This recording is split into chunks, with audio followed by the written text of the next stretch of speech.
What happens to your consciousness when you die? Not your body. We know what happens to the body. It decays. It breaks down into carbon and water and calcium and iron. The atoms scatter. The molecules dissolve. The body returns to the earth. We understand this completely. But your consciousness, your awareness, your sense of being you, the inner experience that has accompanied every moment of your life, where does that go? Does it vanish? Does it dissolve like the body? Or does something survive? Because the latest science on death, from cardiac arrest research to quantum physics to terminal lucidity, suggests something extraordinary. Consciousness does not behave the way a dying brain should make it behave. And the implications could change everything we thought we knew about death, the soul, and what comes after. Let me start with what we actually know about the moment of death, because the medical reality is far stranger than most people realize. Death is not a moment, it is a process. When your heart stops when you enter cardiac arrest, you are clinically dead. No heartbeat, no blood pressure, no circulation. Within seconds, blood flow to the brain ceases. Within 6 to 12 seconds, you lose consciousness. Within 20 to 30 seconds, the electroencephalogram, the EEG, the measure of electrical activity in the brain, flatlines. No detectable brain activity. By every clinical measure, you are dead. But here is what most people do not know. Clinical death is not biological death. Your cells are still alive.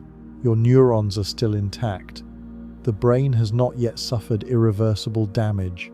For minutes and in some cases, for hours, the brain exists in a twilight state, not functioning, not producing detectable electrical activity, but not yet destroyed. The cells are dying, but they have not died. And this window is getting longer. Modern resuscitation science has extended the boundary between clinical death and biological death far beyond what anyone thought possible. In the 1960s, if your heart stopped, you had roughly 4 minutes before irreversible brain damage began. Today, with advanced CPR, targeted temperature management, and extracorporeal membrane oxygenation (ECMO), a machine that takes over the function of the heart and lungs, patients have been resuscitated after 30 minutes, 60 minutes, sometimes even longer periods of cardiac arrest.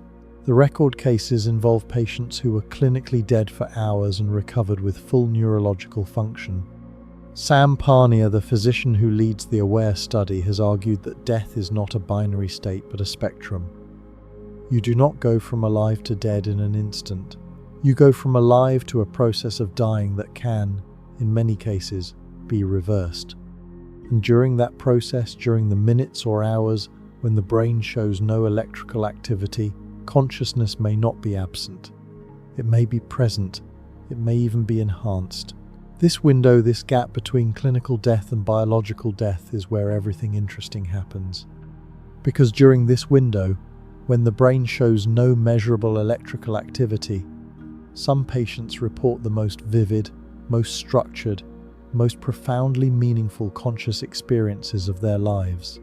The AWARE study, awareness during resuscitation, is the largest scientific investigation of near-death experiences ever conducted.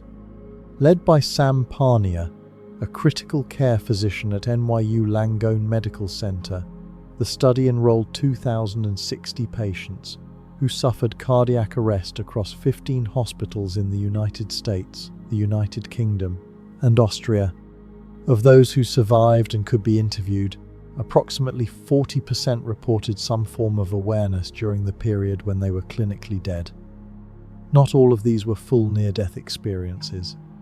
Some were fragmentary, a sense of peacefulness, a feeling of time distortion, a vague awareness of events, but a significant subset reported detailed, structured experiences that share a remarkably consistent pattern across cultures, ages, and religious backgrounds. The pattern is this. First, a sense of separation from the body, floating above, looking down, watching the medical team work on what they recognize as their own body. Many patients report a feeling of calm detachment, of observation without fear. Then, a transition often described as moving through a tunnel or a passage toward an intense, warm, all-encompassing light. The light is described not as blinding but as welcoming, not as physical light but as conscious light, light that radiates love, understanding, acceptance. Then, encounters. Deceased relatives appear, sometimes religious figures, sometimes beings of light with no identifiable form. Communication occurs, but not through language. Through a kind of direct knowing, a telepathic exchange, a transmission of understanding that is faster and more complete than words. Then, the life review.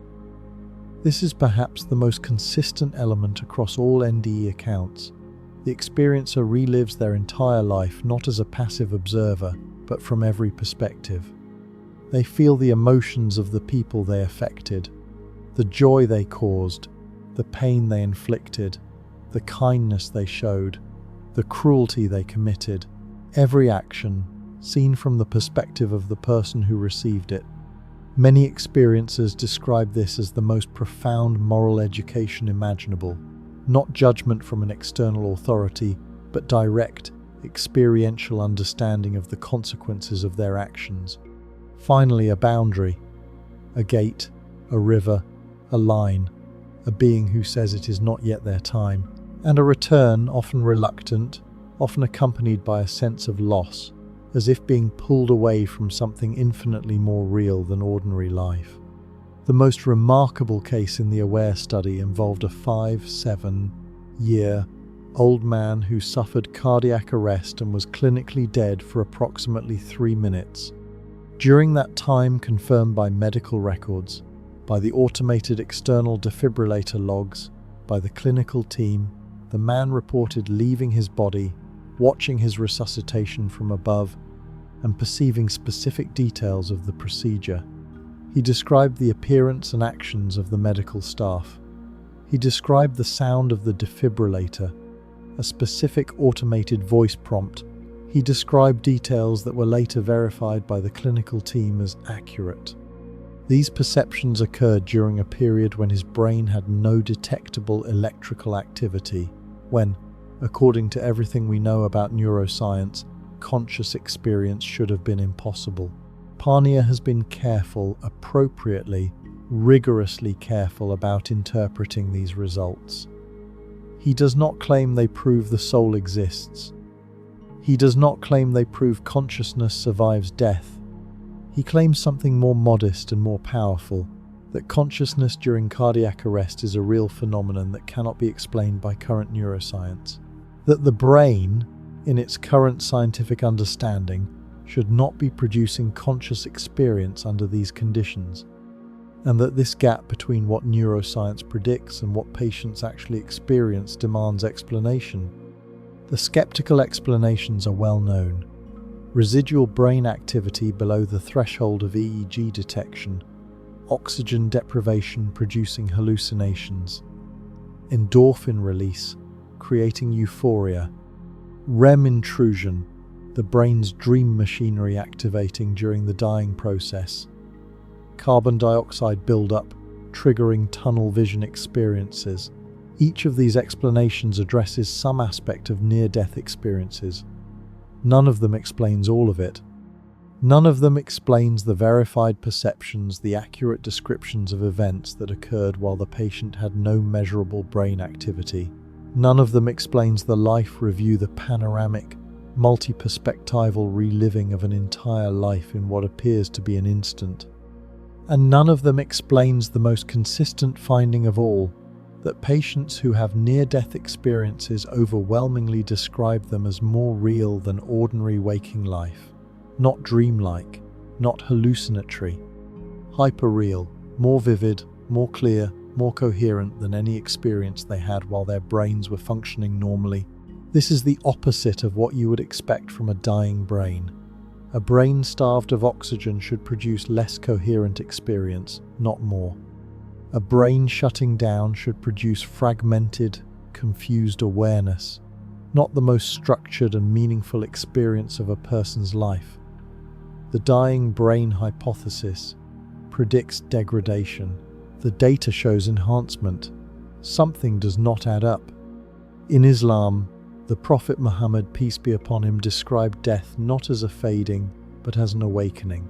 In a hadith narrated by Aisha, may God be pleased with her, the Prophet said in his final moments, "O Allah, with the highest companion." He was choosing, he was aware, he was conscious in a way that suggested not diminishment, but expansion. The Islamic tradition consistently describes the moment of death as a moment of greater clarity, not less a lifting of veils, not a descent into darkness. This aligns precisely with what NDE researchers are finding. Consciousness at the point of death is not degraded, it is amplified, but near-death experiences, however compelling, are not the strangest thing that happens at the boundary of death.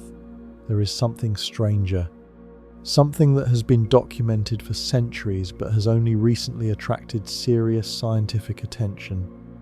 Something that directly challenges the assumption that consciousness is produced by the brain. It is called terminal lucidity. Terminal lucidity is the unexpected return of mental clarity and awareness shortly before death, often in patients who have suffered severe brain damage, advanced dementia, or other conditions that should make lucidity impossible. Consider this. A patient with advanced Alzheimer's disease has not recognized her family in years, has not spoken a coherent sentence in months, has lost virtually all cognitive function. Her brain scans show massive atrophy. The hippocampus, the seat of memory, has shrunk to a fraction of its normal size. The cerebral cortex, the substrate of thought and personality, is riddled with amyloid plaques and neurofibrillary tangles. Entire neural networks have been destroyed.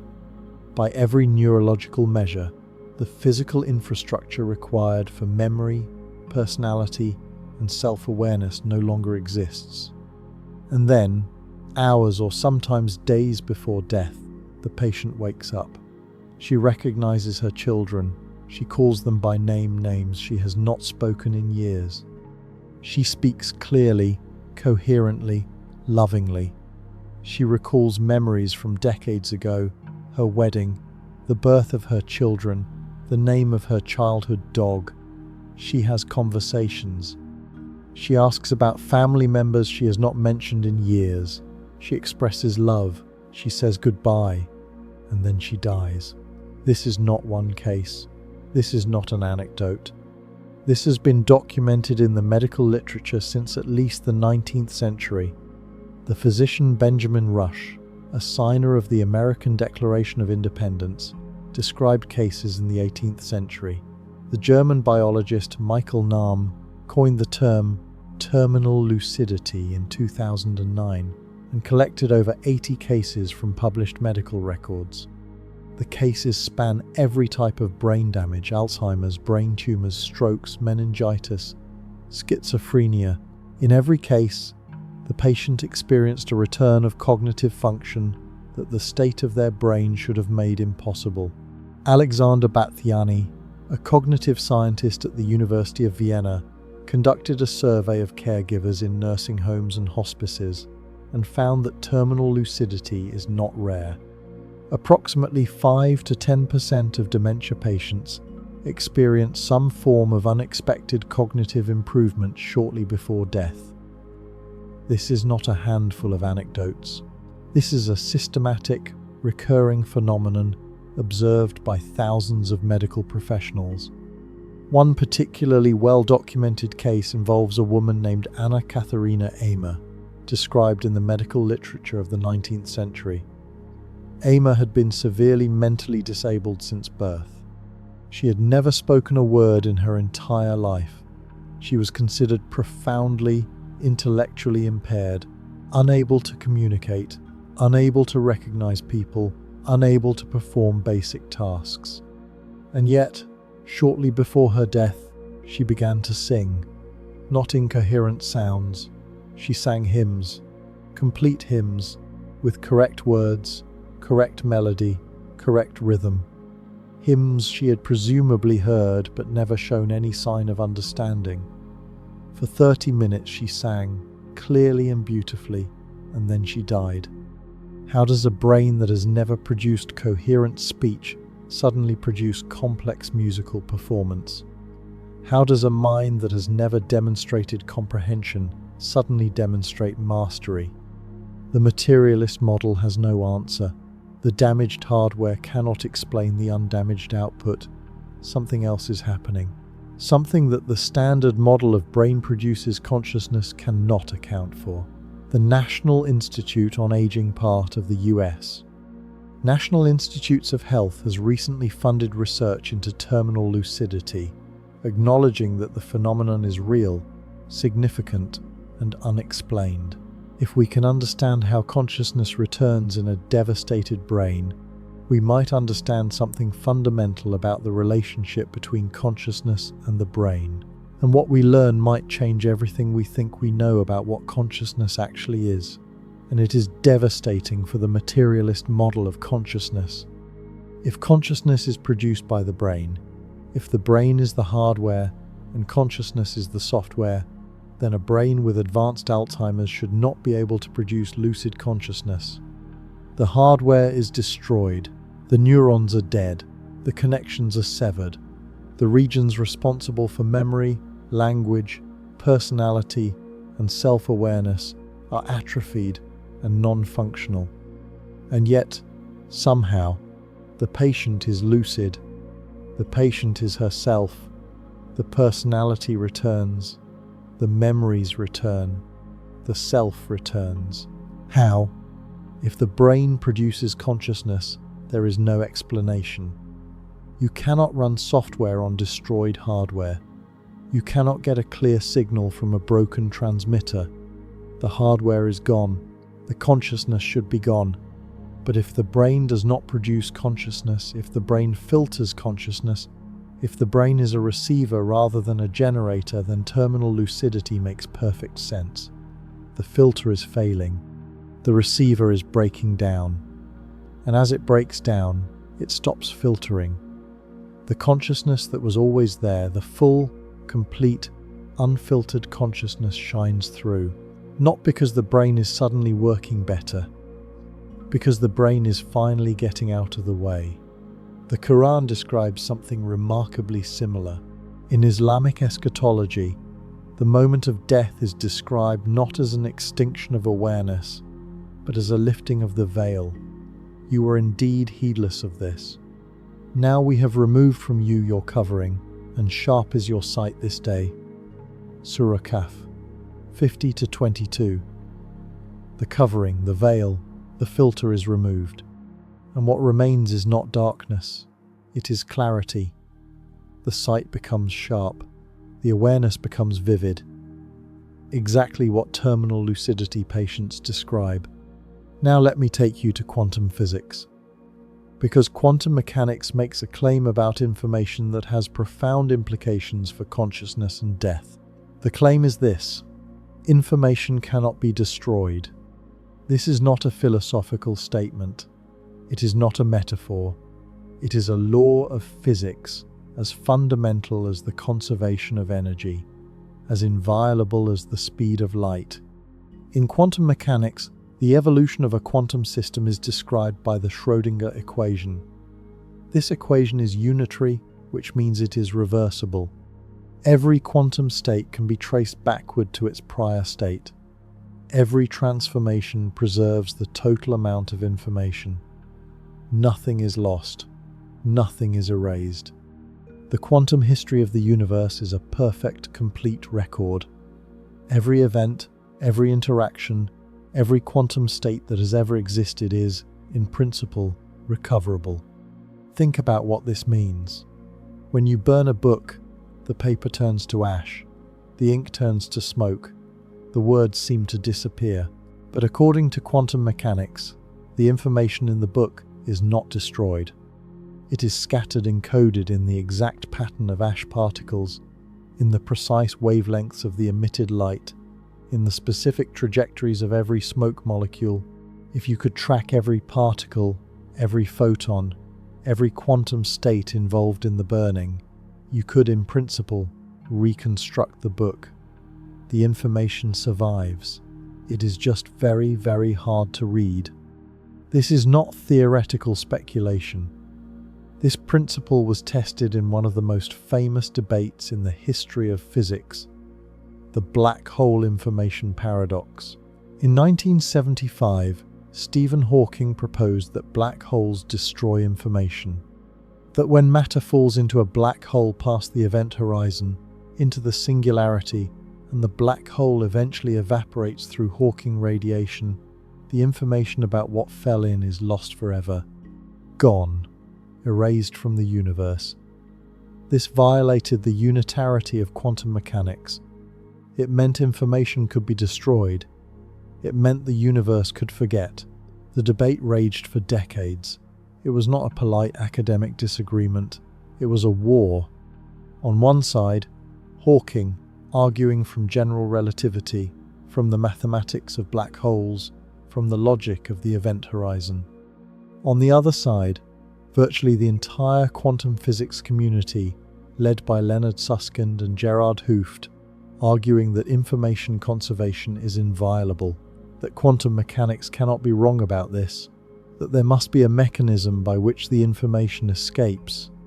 The stakes were enormous. If Hawking was right, then the laws of physics allow for the permanent destruction of information. And if information can be permanently destroyed, then consciousness, which is, at some level, information can be permanently destroyed too. Death would be absolute, total, final. Nothing survives. Nothing persists. The universe forgets you completely. But in 2004, Hawking conceded. In a famous lecture at a conference in Dublin, he admitted he was wrong. The information is not destroyed. It is preserved, encoded in the Hawking radiation, in the subtle quantum correlations of the particles emitted as the black hole evaporates. The information escapes.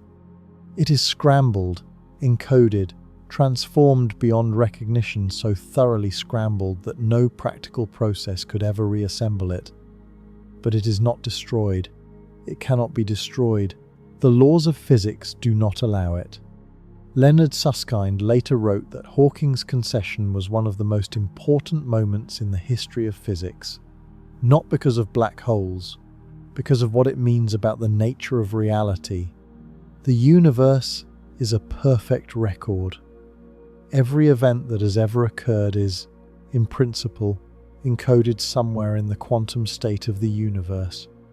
Nothing is lost. Nothing is forgotten. Everything that has ever existed continues to exist, as information, as quantum state, as an indelible mark on the fabric of reality. Now apply this to consciousness. If consciousness is information, if your thoughts, your memories, your sense of self, your subjective experience is, at some fundamental level, information encoded in the quantum states of the particles in your brain, then the laws of physics say that information cannot be destroyed. When your body dies, the atoms scatter, the molecules break apart, the neural networks dissolve, but the information, the quantum information that encoded your conscious experience, does not disappear. It cannot disappear. It is preserved, somewhere, somehow, in some form. This does not mean you wake up in heaven. It does not mean your personality survives intact. It does not mean reincarnation is real. It means something more subtle and more profound. The laws of physics do not allow for the complete annihilation of the information that constitutes your conscious experience. Something persists. The universe keeps a record. Nothing is truly lost. Robert Lanza, a biologist and stem cell researcher at the Wake Forest School of Medicine, named one of Time magazine's 100 most influential people, has built an entire theory on this foundation. He calls it biocentrism. The central claim: consciousness is not a product of the universe, The universe is a product of consciousness. Space and time are not containers in which consciousness exists. They are tools that consciousness uses to organize experience. They are constructions of the mind frameworks created by biological observers to make sense of the quantum world. And when the body dies, consciousness does not end. It reorganizes, it shifts, it continues in another form, another configuration, another frame of reference. Death, in Lanza's framework, is not the extinction of consciousness. It is a transition, a change of channel, a different frequency on the same radio. The body is a temporary vehicle. Consciousness is the driver, and the driver does not die when the car breaks down. The driver gets another car. Lanza points to the quantum double-slit experiment as evidence. When you observe a particle, it behaves as a particle. It goes through one slit. When you do not observe it, it behaves as a wave. It goes through both slits simultaneously. The act of observation, the act of conscious perception, determines reality. Without an observer, the particle exists in superposition. With an observer, it collapses into a definite state. Consciousness is not passive. It is not a spectator. It is a participant. It shapes reality. And if consciousness shapes reality rather than being produced by it, then the destruction of one particular physical form, the body, does not imply the destruction of consciousness. Lanza's theory is speculative. It is not mainstream physics. But it builds on principles that are mainstream: the unitarity of quantum mechanics, the observer-dependent nature of quantum measurement, the conservation of quantum information. And it arrives at a conclusion that sounds remarkably like what the Hindu tradition has been teaching for 3,000 years. Consciousness does not end at death. It transforms. It continues. It is reborn. Never was there a time when I did not exist, nor you, nor all these kings, nor in the future shall any of us cease to be. Bhagavad Gita 2:12. There is one more piece of evidence I want to present before we turn to the actual scientific research on reincarnation. It comes from the most fundamental law of physics, the first law of thermodynamics. Energy cannot be created or destroyed. It can only change form. This is not a hypothesis. It is not a theory. It is a law, the most well-established, most thoroughly tested, most universally accepted law in all of physics. No exception has ever been found. No violation has ever been observed. Energy is conserved, always, everywhere, without exception. Your consciousness requires energy. Your brain consumes approximately 20 watts of power, about 20% of your body's total energy expenditure, despite being only 2% of your body mass. Pound for pound, the brain is the most energy-hungry organ in the body. This energy drives the electrical signals between neurons, signals that travel at up to 120 meters per second. It powers the chemical reactions at synapses, the release and reuptake of neurotransmitters, billions of times per second. It maintains the ion gradients across neural membranes, the sodium-potassium pumps that never rest, that consume energy constantly, that keep every neuron poised on the edge of firing. And if Penrose and Hameroff are right, this energy drives the quantum processes in microtubules that produce conscious experience. When you die, that energy does not disappear. It cannot disappear. The first law of thermodynamics forbids it.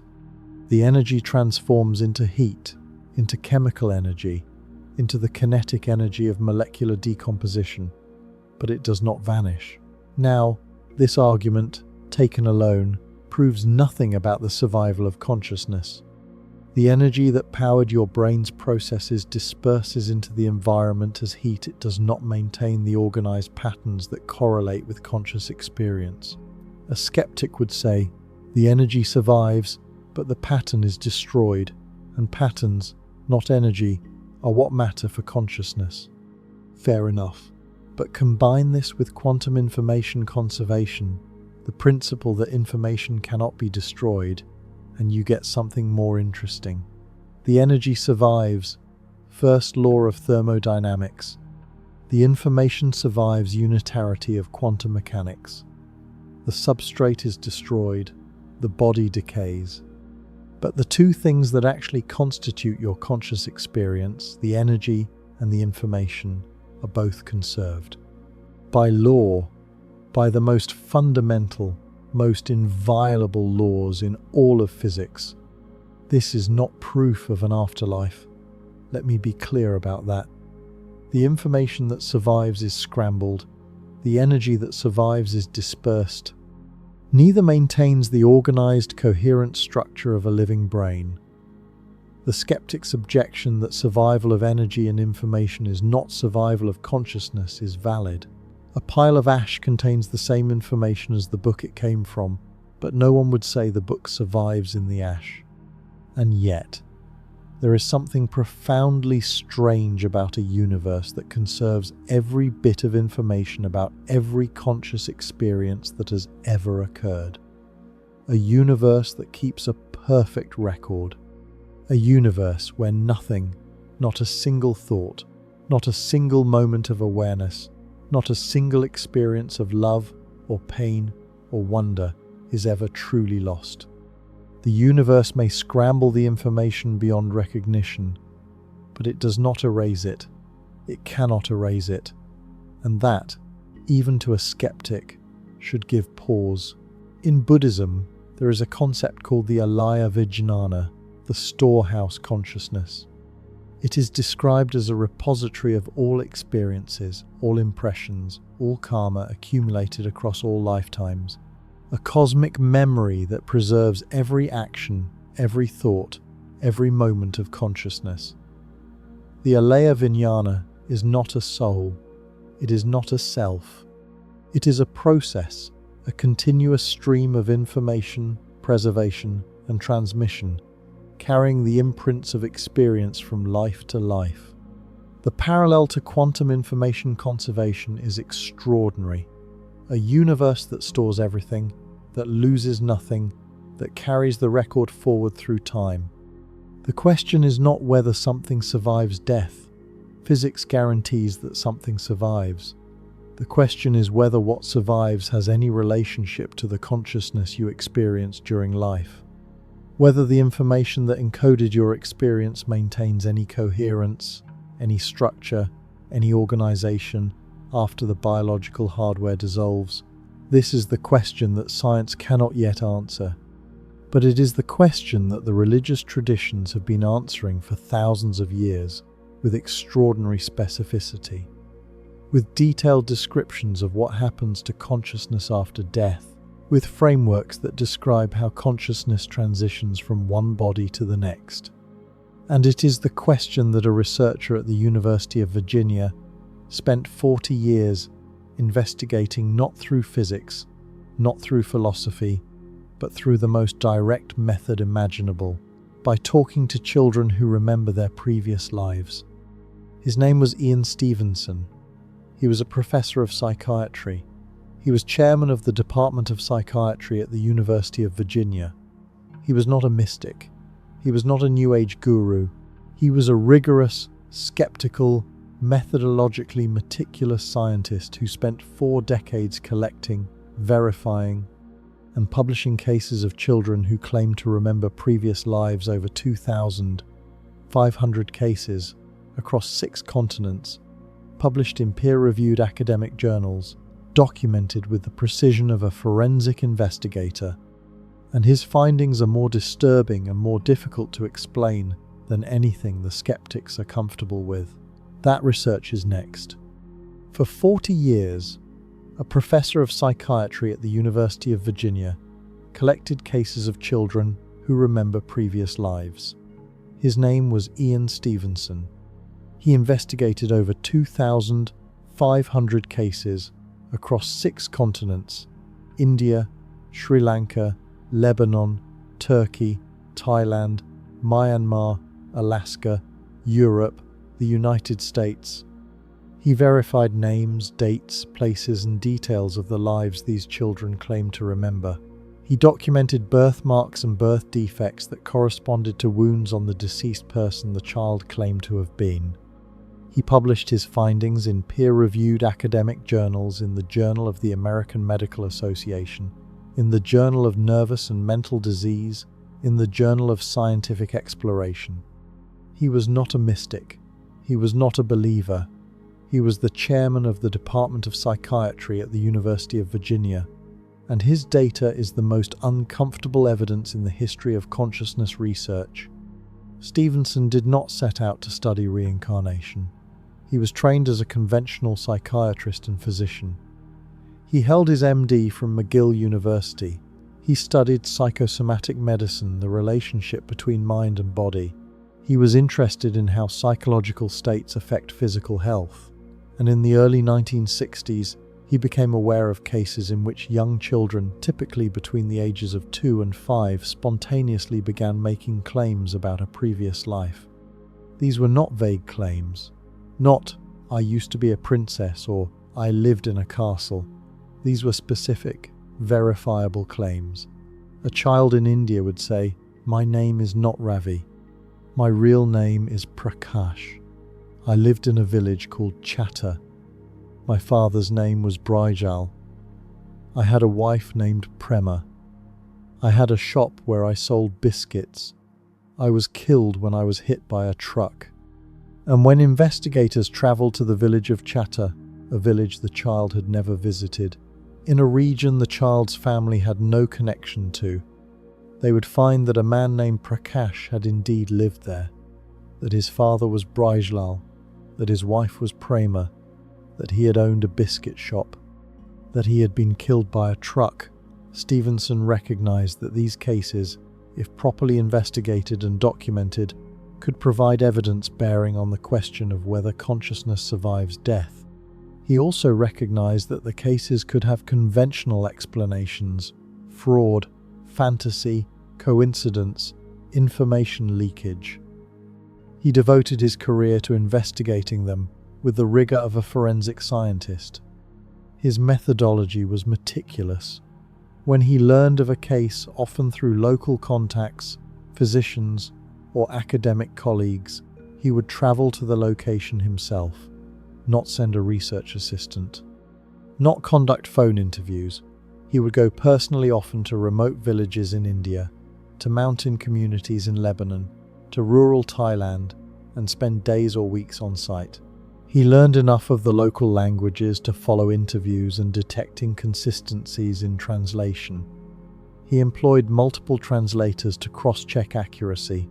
He would interview the child's family, and the family of the deceased person the child claimed to have been.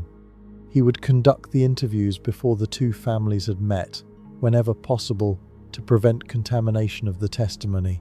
When the families had already met, which was sometimes unavoidable, he would carefully document what information had been exchanged and when, to determine which of the child's claims were made before contact and which might have been influenced by contact. He would record every claim the child made, every name, every location, every physical description, every behavioral detail, and then attempt to verify each claim independently through government records, hospital records, school records, police reports, and interviews with witnesses who had known the deceased person. He would document the child's behaviors, unusual behaviors that matched the personality or habits of the deceased, but were foreign to the child's own family and culture. A child in a vegetarian Hindu family who craved meat and alcohol, matching the habits of a deceased Muslim man. A child from a poor family who insisted on being addressed with honorifics and refused to do manual labor, matching the personality of a deceased member of a higher caste. And he would examine the child's body for birthmarks or birth defects that might correspond to wounds on the deceased. He would photograph the birthmarks. He would obtain medical records or autopsy reports for the deceased when available. He would measure the distance between the birthmark and the documented wound location. The results were published in a series of monumental academic works. 20 cases, suggestive of reincarnation, in 1966. Cases of the Reincarnation Type, a 4-volume series covering cases from India, Sri Lanka, Lebanon, Turkey, Thailand, and Myanmar, published between 1975 and 1983, and his magnum opus, Reincarnation and Biology, a contribution to the etiology of birthmarks and birth defects, a 2,268-page, 2-volume work published in 1997 that documented 225 cases in which children's birthmarks or birth defects corresponded to wounds, usually fatal wounds, on the body of the deceased person, the child, claimed to have been. Let me tell you about some specific cases, because the devil, and in this case, the evidence, is in the details. The case of Imad Elawar. In 1964, Stevenson investigated a 5-year-old boy in Lebanon named Imad Elawar. From the age of about 2, Imad had been making statements about a previous life. He mentioned names Jamila, Mahmoud, Ibrahim. He described a house in a village called Khribi. He described details about a life that his family knew nothing about. Before visiting Khribi, Stevenson recorded 57 specific claims made by Imad. He then travelled to Khribi and investigated. Of the 57 claims, 51 were verified as accurate. They matched the life of a man named Ibrahim Buhamzi, who had died of tuberculosis in 1949, about 9 years before Imad was born. Imad had correctly identified Ibrahim's relatives, his house, his personal possessions, specific events from his life, and details about his illness and death. The 6 unverified claims could not be confirmed or denied. They related to private matters that no surviving witness could corroborate. 51 out of 57 verified independently. In a village the child had never visited, about a man who died years before the child was born, the case of Shanti Devi. This case is from 1930s India and is one of the earliest well-documented cases. Shanti Devi, a girl born in Delhi in 1926, began at age 4 to claim that her real name was Lugdi Bai, that she had lived in Mathura, a city about 90 miles from Delhi, that she had been married to a man named Kedarnath, and that she had died during childbirth. Her parents were disturbed but skeptical. They dismissed her claims as fantasy, but Shanti persisted. She provided increasingly specific details: the name of the street where she had lived, the colour of her house, the location of a well in the courtyard, the fact that her husband sold cloth. Her parents eventually contacted Kedarnath, the real cloth merchant in Mathura, who confirmed that his wife Lugdi Bai had indeed died during childbirth in 1925, 1 year before Shanti was born. A commission of prominent citizens, including politicians, journalists, and academics, was formed to investigate. They took Shanti to Mathura, a city she had never visited. What happened next was documented by multiple independent witnesses. Shanti recognized Kedarnath immediately upon seeing him, running to him and embracing him as her husband. She recognized his mother and other family members, calling them by the correct kinship terms.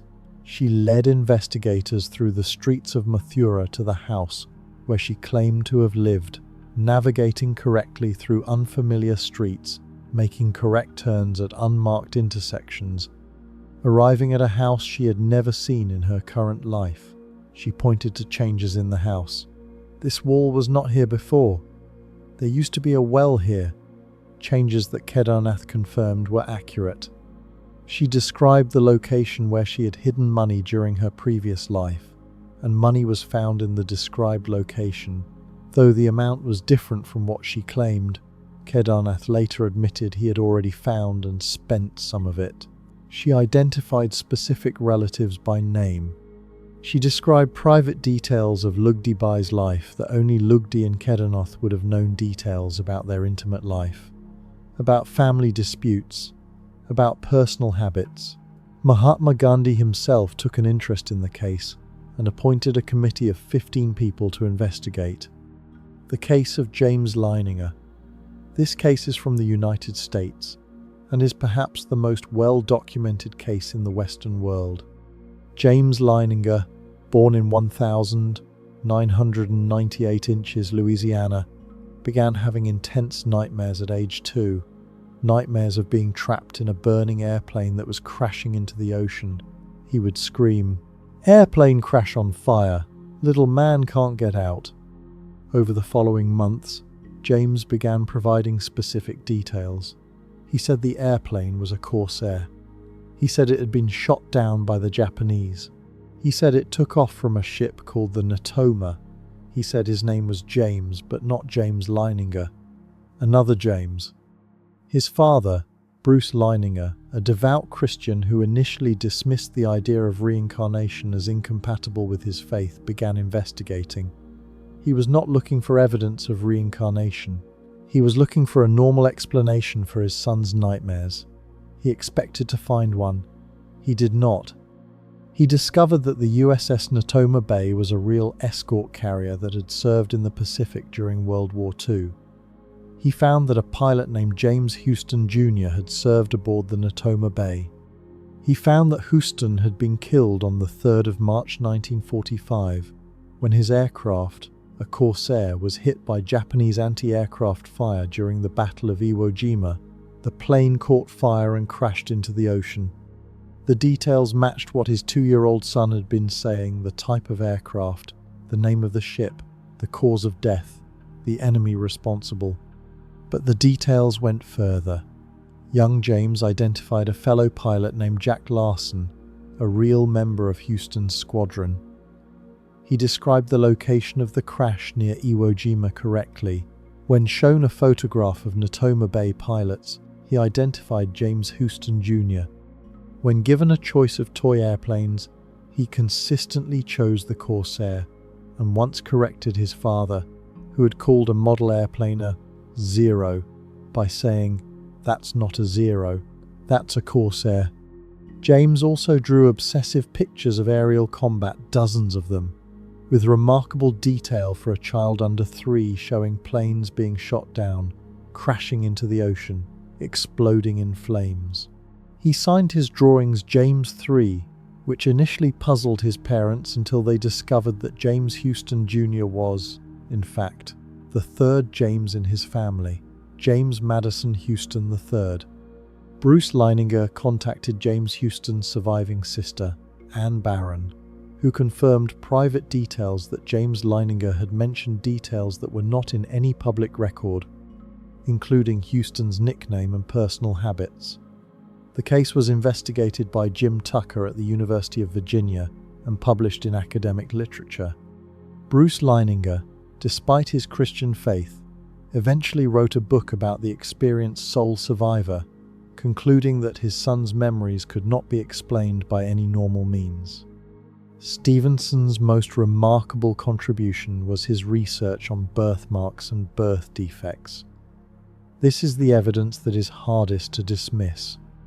In 225 cases, Stevenson documented children who had birthmarks or birth defects that corresponded to wounds on the deceased person they claimed to have been. The correspondences were specific. A child who claimed to remember being shot in the chest would have a birthmark in the exact location of the entry wound. A child who claimed to remember being stabbed in the back would have a birthmark in the precise location of the stab wound. In some cases, children had 2 birthmarks, one corresponding to the entry wound and one corresponding to the exit wound. Stevenson obtained autopsy reports or medical records for 49 of these cases. In 43 of the 4.988%, the birthmark or birth defect corresponded to the wound within a radius of 10 centimeters or less. In many cases, the correspondence was exact.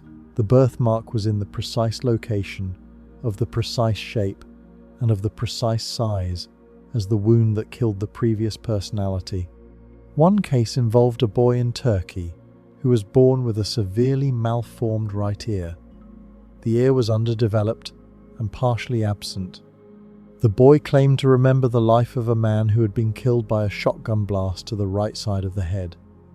Stevenson obtained the hospital records, which confirmed the fatal wound to the right side of the head. The correspondence between the birth defect and the wound was exact. Another case involved a boy in Thailand who was born without fingers on his right hand. The fingers were merely stumps. The boy claimed to remember the life of a man who had lost his fingers in a farming accident involving a rice-cutting machine. Stevenson verified the accident through medical records and witness testimony. The correspondence between the birth defect and the injury was precise, not just the same hand, but the same fingers. Perhaps the most striking case involved a boy in India who was born with an array of birthmarks on his chest and back. The birthmarks on his chest formed a tight cluster, small, round marks. The birthmark on his back was a single, larger, irregular mark. The boy claimed to remember being killed by a shotgun blast. Stevenson obtained the autopsy report. The entry wounds on the chest from the shotgun pellets formed a tight cluster of small, round wounds. The exit wound on the back was a single, larger, irregular wound. The boy's birthmarks matched the autopsy diagram with extraordinary precision, not just in location, but in number, shape, and distribution. Stevenson's birthmark research is summarized in his 2,268-page work, Reincarnation and Biology. It is the most comprehensive study of mind-body correspondences ever published. No mainstream medical explanation exists for how a child could be born with birthmarks that precisely replicate wounds on an unrelated deceased person. Prenatal maternal impression. The discredited idea that a mother's thoughts could affect fetal development cannot account for cases where the mother had no knowledge of the deceased person or their wounds. How do you explain this? The conventional explanations fail. Fraud? Stevenson investigated these cases personally in remote villages across multiple continents with translators and independent witnesses. The families often had no motive for fraud in many cases. The claims were socially inconvenient or embarrassing. Fantasy? Children can fantasize, but they cannot fantasize birthmarks onto their own bodies. Coincidence? The probability of a birthmark appearing in the exact location of a wound on a specific deceased person, combined with the child's accurate verbal claims about that person's life, is astronomically low. Genetic explanation? Birthmarks are not typically inherited in ways that would correspond to wounds on unrelated individuals. The deceased person and the child were usually not biologically related. There is no genetic mechanism by which knowledge of a wound on one person could produce a corresponding birthmark on an unrelated child born years later. Jim Tucker Stevenson's successor at the University of Virginia, now the Bonner Lowry Professor of Psychiatry and Neurobehavioral Sciences, has continued and expanded the research. Tucker has focused particularly on American cases, which have certain methodological advantages. They occur in a culture that is generally skeptical of reincarnation, reducing the likelihood that cultural expectations are shaping the children's claims. Tucker developed a quantitative measure, the Strength of Case Scale, SOCS, to evaluate the quality of evidence in each case. The scale rates cases on multiple dimensions: the number of specific, verifiable claims the child makes, the degree to which the claims are verified, the absence of a normal means by which the child could have acquired the information, the presence of corresponding birthmarks, and the presence of behaviors corresponding to the previous personality. Tucker's analysis of the strongest cases reveals several consistent patterns. The children typically begin making claims between ages 2 and 5 before formal schooling, before extensive media exposure, before they have the cognitive capacity to construct elaborate fictional narratives. This is significant. A 3-year-old cannot research a deceased person's life. A 3-year-old cannot construct a coherent fictional biography with 50 verifiable details. A 3-year-old cannot fake birthmarks. The claims are spontaneous. Children initiate the statements without prompting, often to the confusion or distress of their parents.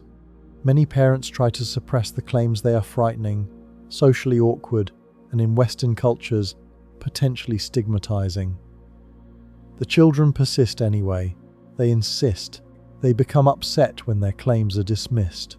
They display genuine emotional distress when recounting traumatic memories, nightmares, crying, screaming that is difficult to attribute to fantasy or attention-seeking. The memories typically fade by age 6 to 8, as the child becomes more engaged with their current life, with school, with friends, with the formation of their current identity. By adulthood, most subjects have little or no memory of their previous life claims. The window of memory is narrow and biologically specific. It opens as language develops and closes as the current personality consolidates. Tucker has noted that this pattern is consistent across cultures, regardless of whether the culture accepts or rejects reincarnation.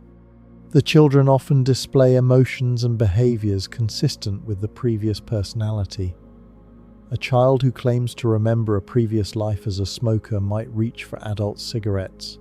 A child who claims to remember drowning might have an intense, inexplicable fear of water.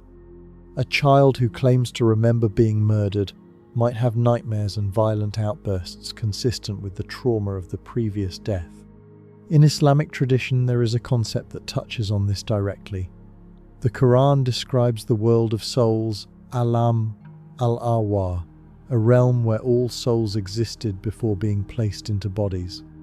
In Surah Al-Araf 7-172, God addresses all of humanity before creation. "Am I not your Lord?" And the souls respond, "Yes, we testify." This pre-existence of the soul, the idea that consciousness exists before the body, is doctrinally accepted in Islam. What is debated is whether the soul, after leaving one body, can enter another. The mainstream Islamic position rejects reincarnation. The soul enters the barzakh after death and awaits resurrection. But some Sufi traditions, notably the Druze, who consider themselves Muslim, and certain Ismaili and Alawi groups, accept tanasuk, transmigration of souls. The Druze, in particular, have been a rich source of Stevenson's research cases. Druze children who remember previous lives within the Druze community, with verified details and birthmark correspondences. Tucker has also investigated cases involving unusual phobias, preferences, and skills. Children who remember previous lives as musicians sometimes display unusual musical abilities at very young ages, abilities that cannot be explained by their current environment or training. Children who remember previous lives in foreign countries sometimes use words from languages they have never been exposed to, a phenomenon called xenoglossy, which Stevenson documented in several cases. One of Tucker's most striking American cases is that of Ryan Hammonds, a boy from Oklahoma who began at age 4 to describe vivid memories of a life in Hollywood. He described working in the movies. He described dancing on a stage. He described a large house with a swimming pool. He said he had traveled to Paris. He said he had met Rita Hayworth. His mother, who had no connection to Hollywood, initially dismissed the claims, but Ryan's memories were detailed and persistent. When Ryan's mother checked out a book about old Hollywood from the library, Ryan pointed to a photograph in the book and said, "That's me. That's who I was." The photograph showed a man she could not identify, an extra or bit player in a 1930s film. Tucker investigated. He eventually identified the man as Marty Martin, a former dancer, movie extra, and talent agent who had lived in Hollywood, had a large house with a swimming pool, had traveled to Paris, and had known Rita Hayworth. Martin died in 1964, decades before Ryan was born. Ryan provided 55 specific statements about Martin's life. Tucker verified that 49 of them were accurate. Ryan knew details about Martin's life that were not available online, not in any published source, and could only be confirmed through Martin's surviving family members and archived records. He knew that Martin had been married multiple times. He knew specific addresses. He knew about a trip to Paris that was confirmed only through unpublished personal correspondence. Tucker published the case in the academic journal Explore. The case attracted national attention when it was featured on NBC's Today Show. Ryan eventually stopped talking about his memories, as most children do, by age 7 or 8, and moved on with his life. Now for the honest assessment. Because intellectual honesty demands it. The evidence is remarkable. It is also not conclusive. There are legitimate criticisms of the reincarnation research that must be taken seriously. First, the investigation problem. Many of the strongest cases come from cultures where reincarnation is an accepted belief. India, Sri Lanka, Lebanon, Thailand. In these cultures, families may unconsciously shape a child's statements to fit the reincarnation narrative. A child who says, "I remember a house with a red door," might be gently encouraged. "What else do you remember?" And the child, eager to please, might elaborate, constructing a narrative that grows more detailed with each retelling. Confirmation bias is a real concern. Investigators may focus on verified claims and overlook unverified or incorrect ones. Stevenson was aware of this and took extensive precautions. He recorded children's statements as early as possible, before families could elaborate, but no methodology is perfect. This is why Tucker's American cases are particularly important. In the United States, reincarnation is not culturally expected. Parents are typically skeptical, confused, or distressed by their children's claims. They do not encourage the statements. They often actively discourage them, and yet the claims emerge anyway, spontaneously, persistently, with specific, verifiable details. Second, the information leakage problem. In small, interconnected communities, information about deceased individuals may reach the child's family through normal channels: gossip, shared acquaintances, overheard conversations, television, newspapers. The child may absorb this information unconsciously through conversations between adults, through fragments of overheard discussions, and present it as memory. Children are remarkably good at absorbing ambient information and incorporating it into their self-narrative. Stevenson investigated this possibility in every case and ruled it out in many. But ruled out is not the same as proved impossible. There is always a residual chance that some channel of information transfer was missed. Third, the selective publication problem. Cases that are weak or unverifiable may not be investigated or published. We see the strongest cases, the most impressive hits, the most verified details, the most striking birthmark correspondences. We do not see the misses, the children who claim to remember previous lives, but provide details that are entirely wrong. Without knowing the denominator, the total number of children who make such claims versus the number whose claims are verified, we cannot calculate the true hit rate. This creates an artificially strong impression of the evidence. Fourth, the birthmark problem. Birthmarks are common, most people have several. The probability of a birthmark coincidentally appearing near the location of a wound on a specific deceased person is not as low as it might seem, especially if the wound was in a common location: the chest, the head, the limbs. Without a precise statistical analysis of base rates, the birthmark correspondences are suggestive but not definitive. These criticisms are valid. They should not be dismissed. But they also do not explain the strongest cases. They do not explain James Leininger providing the name of a real aircraft carrier and a real pilot. They do not explain Imad Elawar getting 51 out of 57 details correct about a man in a village he had never visited. They do not explain children having birthmarks that correspond not just to the general location but to the exact shape and size of a wound documented in autopsy reports. The data sits in an uncomfortable middle ground, too strong to dismiss, too ambiguous to prove, suggestive of something extraordinary, not conclusive enough to overturn the materialist paradigm.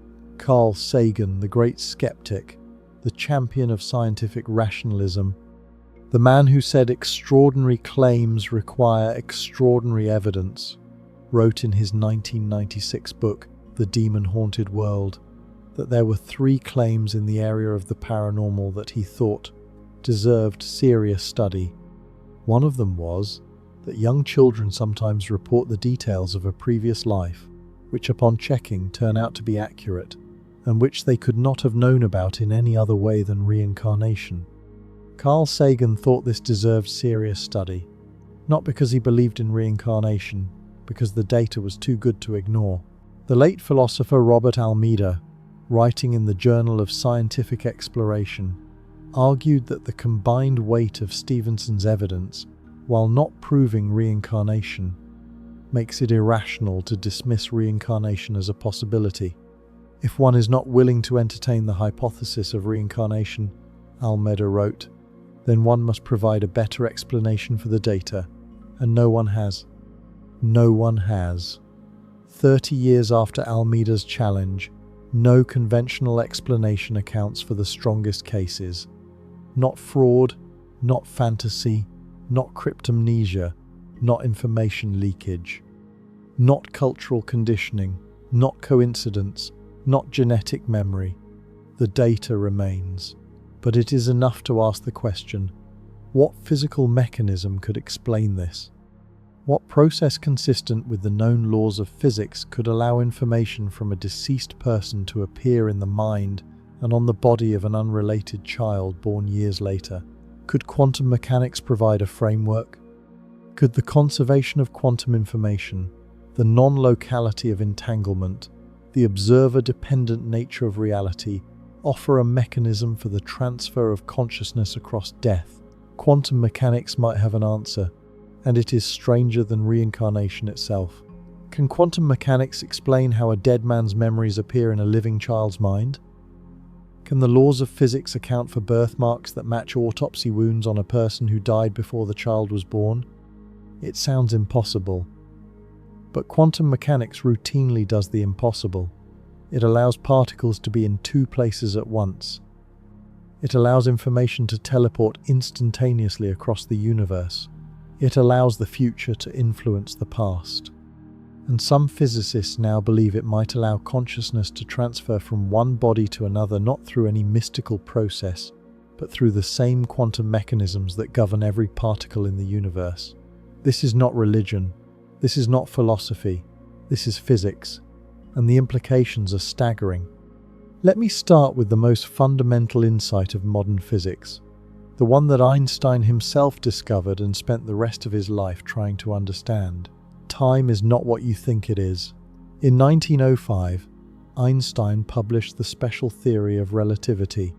Among its many consequences was the discovery that time is relative, that the passage of time depends on your velocity and your position in a gravitational field. 2 observers moving at different speeds will measure different amounts of time passing between the same 2 events. Neither observer is wrong. Both measurements are correct. Time is genuinely different for each of them. This is not a theoretical abstraction. It has been experimentally verified thousands of times. Atomic clocks on airplanes tick at a different rate than atomic clocks on the ground. GPS satellites must correct for relativistic time dilation. Without the correction, your phone's GPS would drift by about 10 kilometers per day. Astronauts on the International Space Station age slightly less than people on Earth. Time dilation is real, it is measured, it is used in technology you rely on every day. This leads to a profound conclusion, a conclusion that most physicists accept, but most people have never heard. If the flow of time is relative, if there is no single, universal now that applies to everyone, then the distinction between past, present, and future is not fundamental. It is an artifact of perspective. It depends on your frame of reference. What is now for you is past, for an observer moving at a different velocity. What is future for you is present for someone else. Einstein drew the logical conclusion. In a letter to the family of his lifelong friend Michael Besso, who had just died, Einstein wrote, "Now he has departed from this strange world a little ahead of me. That means nothing. People like us, who believe in physics, know that the distinction between past, present, and future is only a stubbornly persistent illusion. This is the block universe. The idea that all of time past, present, and future exists simultaneously. That the universe is not a movie unfolding frame by frame, but a film reel in which every frame already exists. Your birth exists. Your death exists. Every moment of your life exists, not existed in the past or will exist in the future, but exists right now as a permanent, eternal feature of the four-dimensional block of space-time. In the block universe, death is not the end of your existence. It is the end of your world line, the path your body traces through space-time. But the world line is still there. Every moment of your conscious experience is still there, frozen in the block, permanent, eternal. You do not disappear when you die. You stop moving forward, but every moment you ever lived continues to exist, as real as the moment you are experiencing right now. The physicist Brian Greene has described this vividly. Imagine the block universe as a loaf of bread. Each slice of the loaf is a moment in time, a three-dimensional snapshot of the entire universe at that instant. Your birth is one slice. Your death is another slice. Every moment in between is a slice. And all the slices exist simultaneously, stacked together in the loaf. From inside a single slice, it feels like time is flowing, like the present is real and the past is gone and the future hasn't happened. But from outside the loaf, from the perspective of the block universe as a whole, every slice is equally real. The slice where you were born, the slice where you took your first step, the slice where you fell in love, the slice where you die, all equally present, all equally now. This is not metaphor. This is what the mathematics of general relativity says. The equations do not distinguish between past, present, and future. They describe a four-dimensional manifold in which all events coexist. The flow of time, the feeling that the present is special, that the past is gone, that the future is open, is not in the equations. It is in us. It is a feature of consciousness, not a feature of physics. This does not by itself explain reincarnation. A world line that ends is still a world line that ends. The block universe preserves your past but does not connect it to someone else's future. But it changes the framework profoundly. It tells us that time, the linear, one-directional flow of time that makes death seem final and irreversible, is not fundamental. It is an appearance, an illusion created by consciousness, experiencing the block one slice at a time. And if time is not what it appears to be, then death may not be what it appears to be either. The Buddhist tradition describes something remarkably similar. The concept of dependent origination, pratitya samutpada, teaches that all phenomena arise in dependence on conditions. Nothing exists independently. Nothing exists permanently. But nothing truly ceases either. Events do not disappear when they pass, they become the conditions for future events. The present moment is the child of the past and the parent of the future. Everything is connected across time, not by a flowing river, but by a web of causal relationships that exists all at once.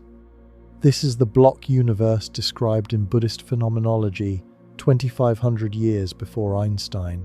Now, let me introduce quantum non-locality, because this is where the physics becomes directly relevant to the transfer of consciousness.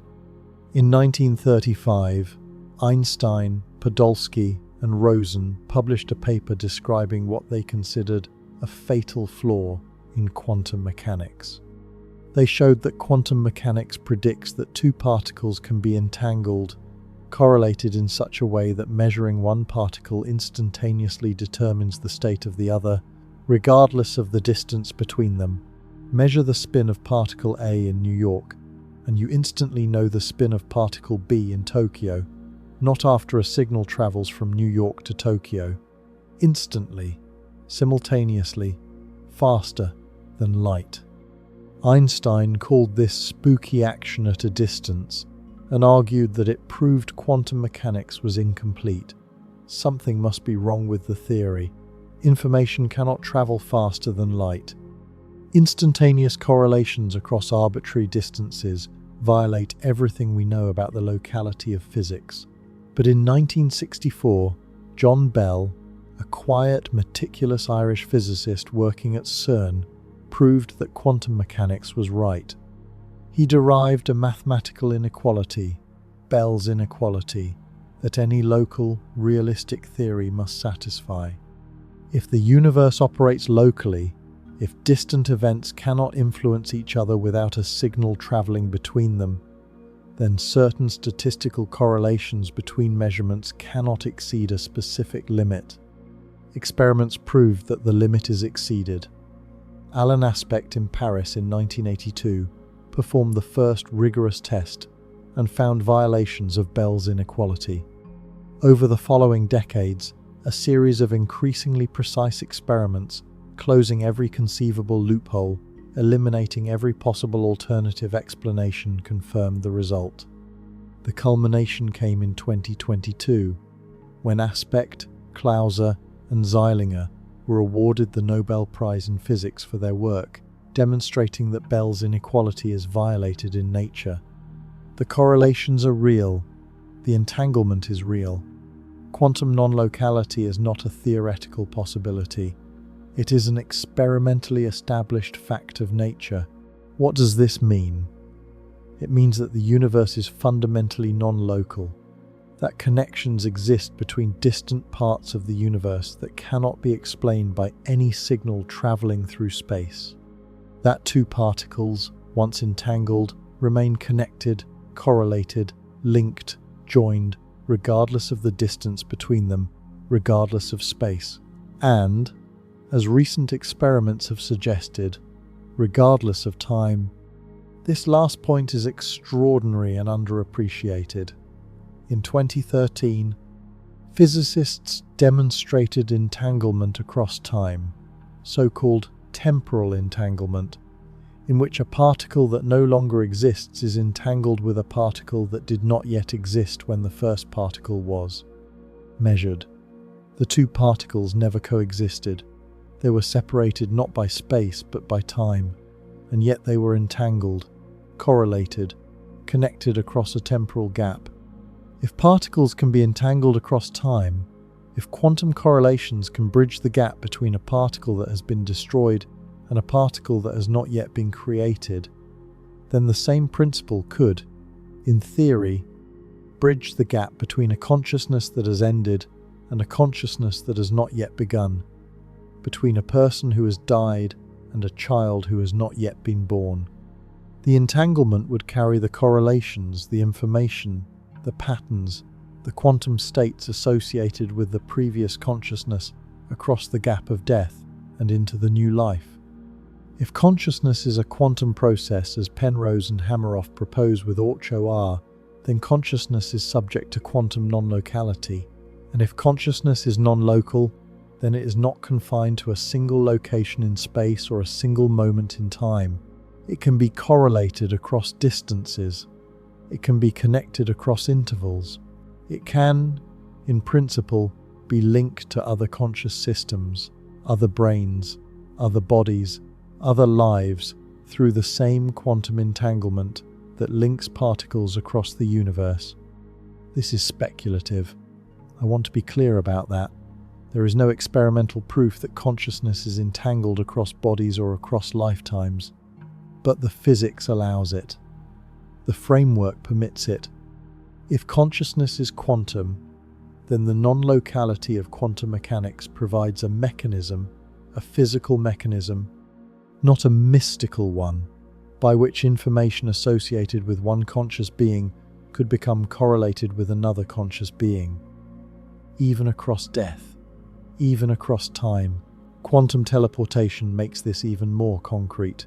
In 1993, a team of physicists led by Charles Bennett showed that the quantum state of a particle can be teleported, transferred from one location to another, without any physical thing moving between the two locations. The original particle's quantum state is destroyed at location A and perfectly recreated at location B. Nothing travels between A and B. No signal, no particle, no energy. The information simply appears at B instantaneously, as if it had always been there. The mechanism is entanglement. The two locations share an entangled pair of particles. A measurement is made at location A that correlates the original particle's state with the entangled pair. A classical signal is sent from A to B. This is the only part that travels at ordinary speed, informing location B how to adjust its entangled particle to match the original state.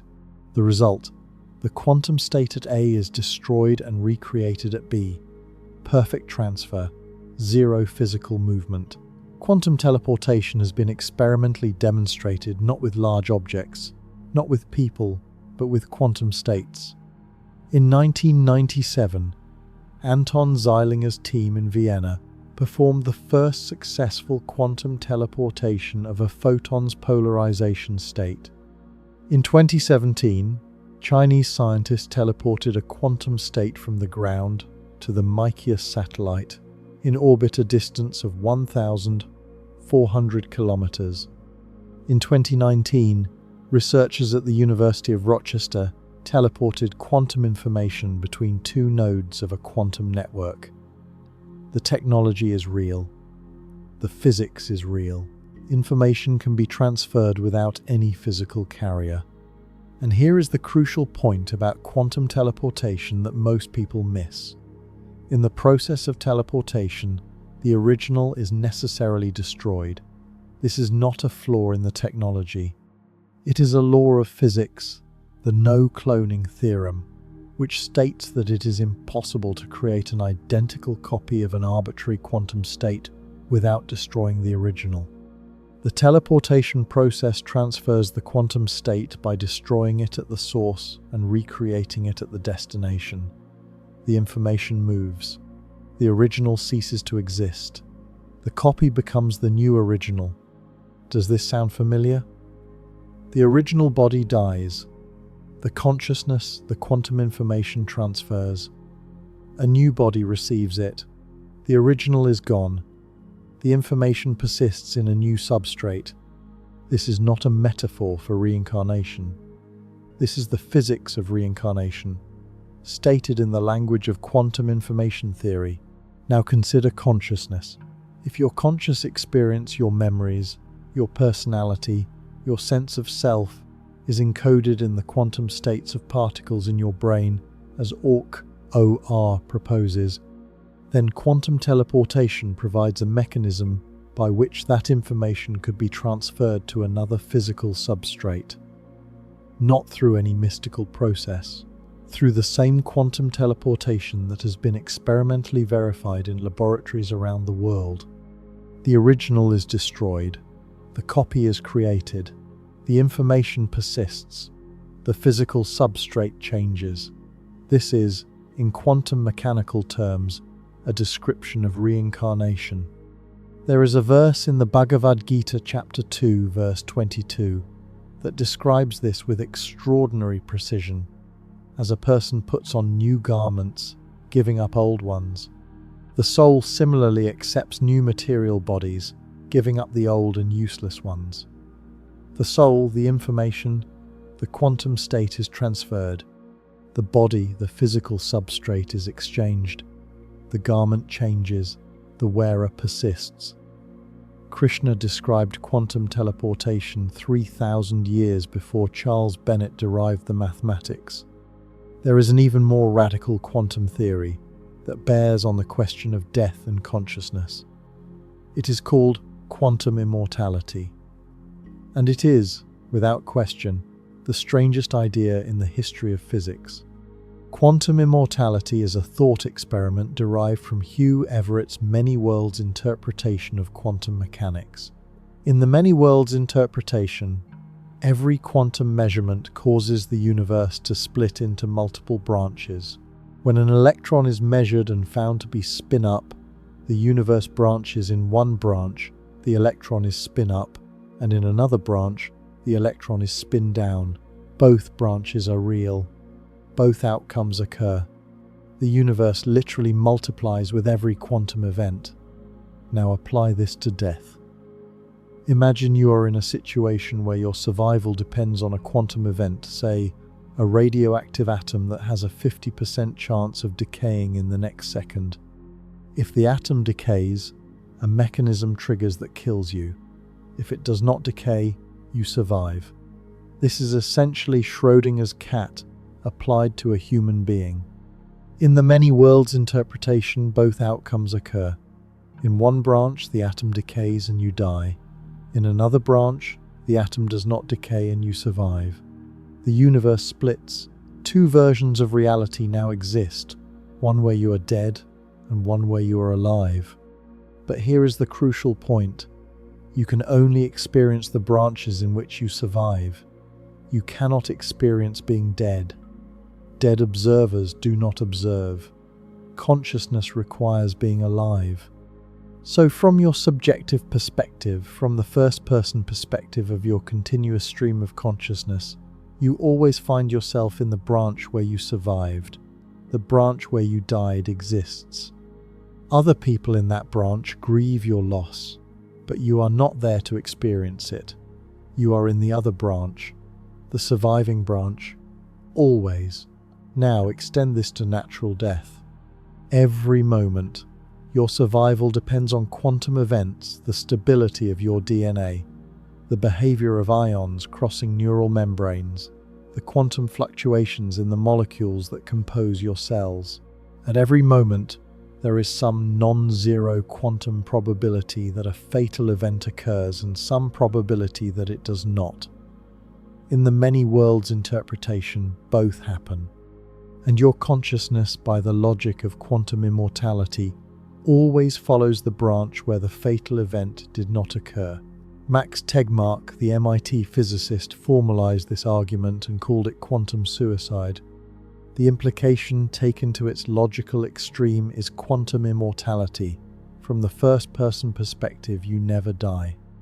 Every time you face a situation where death is possible, the universe branches, and your consciousness follows the branch where you survive.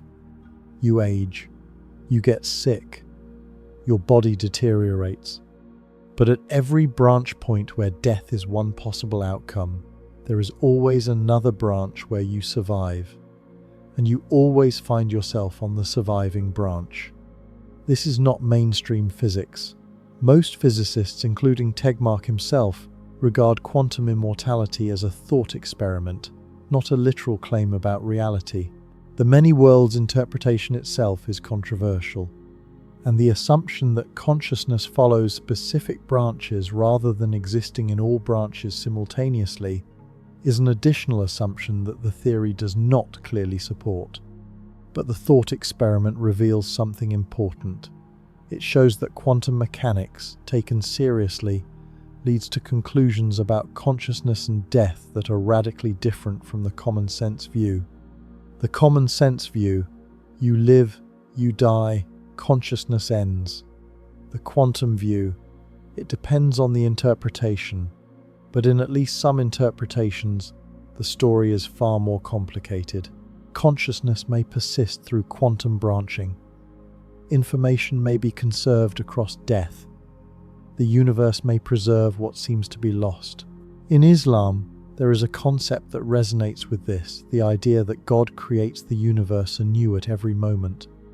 The Ash'ari theological school, one of the most influential schools of Islamic theology, founded by Abu al-Hasan al-Ash'ari in the 10th century, teaches that God sustains every particle, every event, every moment of existence through continuous creation. Nothing persists on its own. Nothing has inherent causal power. Nothing has independent existence. Everything, every atom, every force, every moment of consciousness is recreated by God at every instant. Between any two moments, the universe is destroyed and recreated, and God could recreate it differently. This doctrine, called occasionalism, has a stunning implication. The continuity of your experience from one moment to the next is not guaranteed by physics. It is not guaranteed by the laws of nature. It is a gift of God's will. God chooses, at every moment, to recreate you as continuous with your previous self. But this is a choice, not a necessity. Each moment is a new creation. Each breath is a new act of divine will.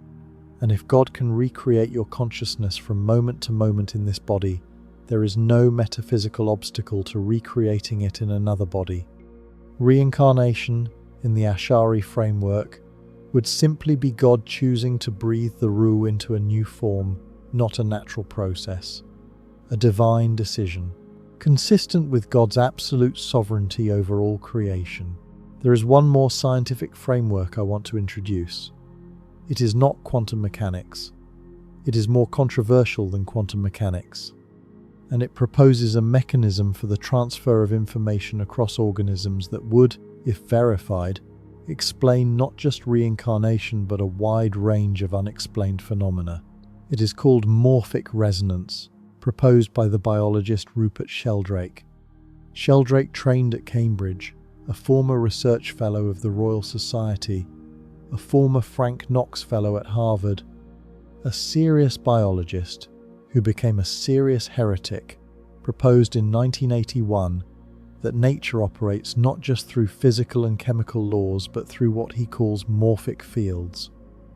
These fields are not electromagnetic, they are not gravitational, they are a new kind of field, a field of form, of pattern, of information that connects organisms across space and time. The central idea: when an organism learns something new, that learning creates a morphic field that makes it easier for other organisms of the same type to learn the same thing, not through genetic transmission, not through communication, through a direct, non-local resonance between similar patterns. A rat that learns a new maze in London makes it slightly easier for rats in Tokyo to learn the same maze, even though no information has been transmitted between them. The effect is cumulative.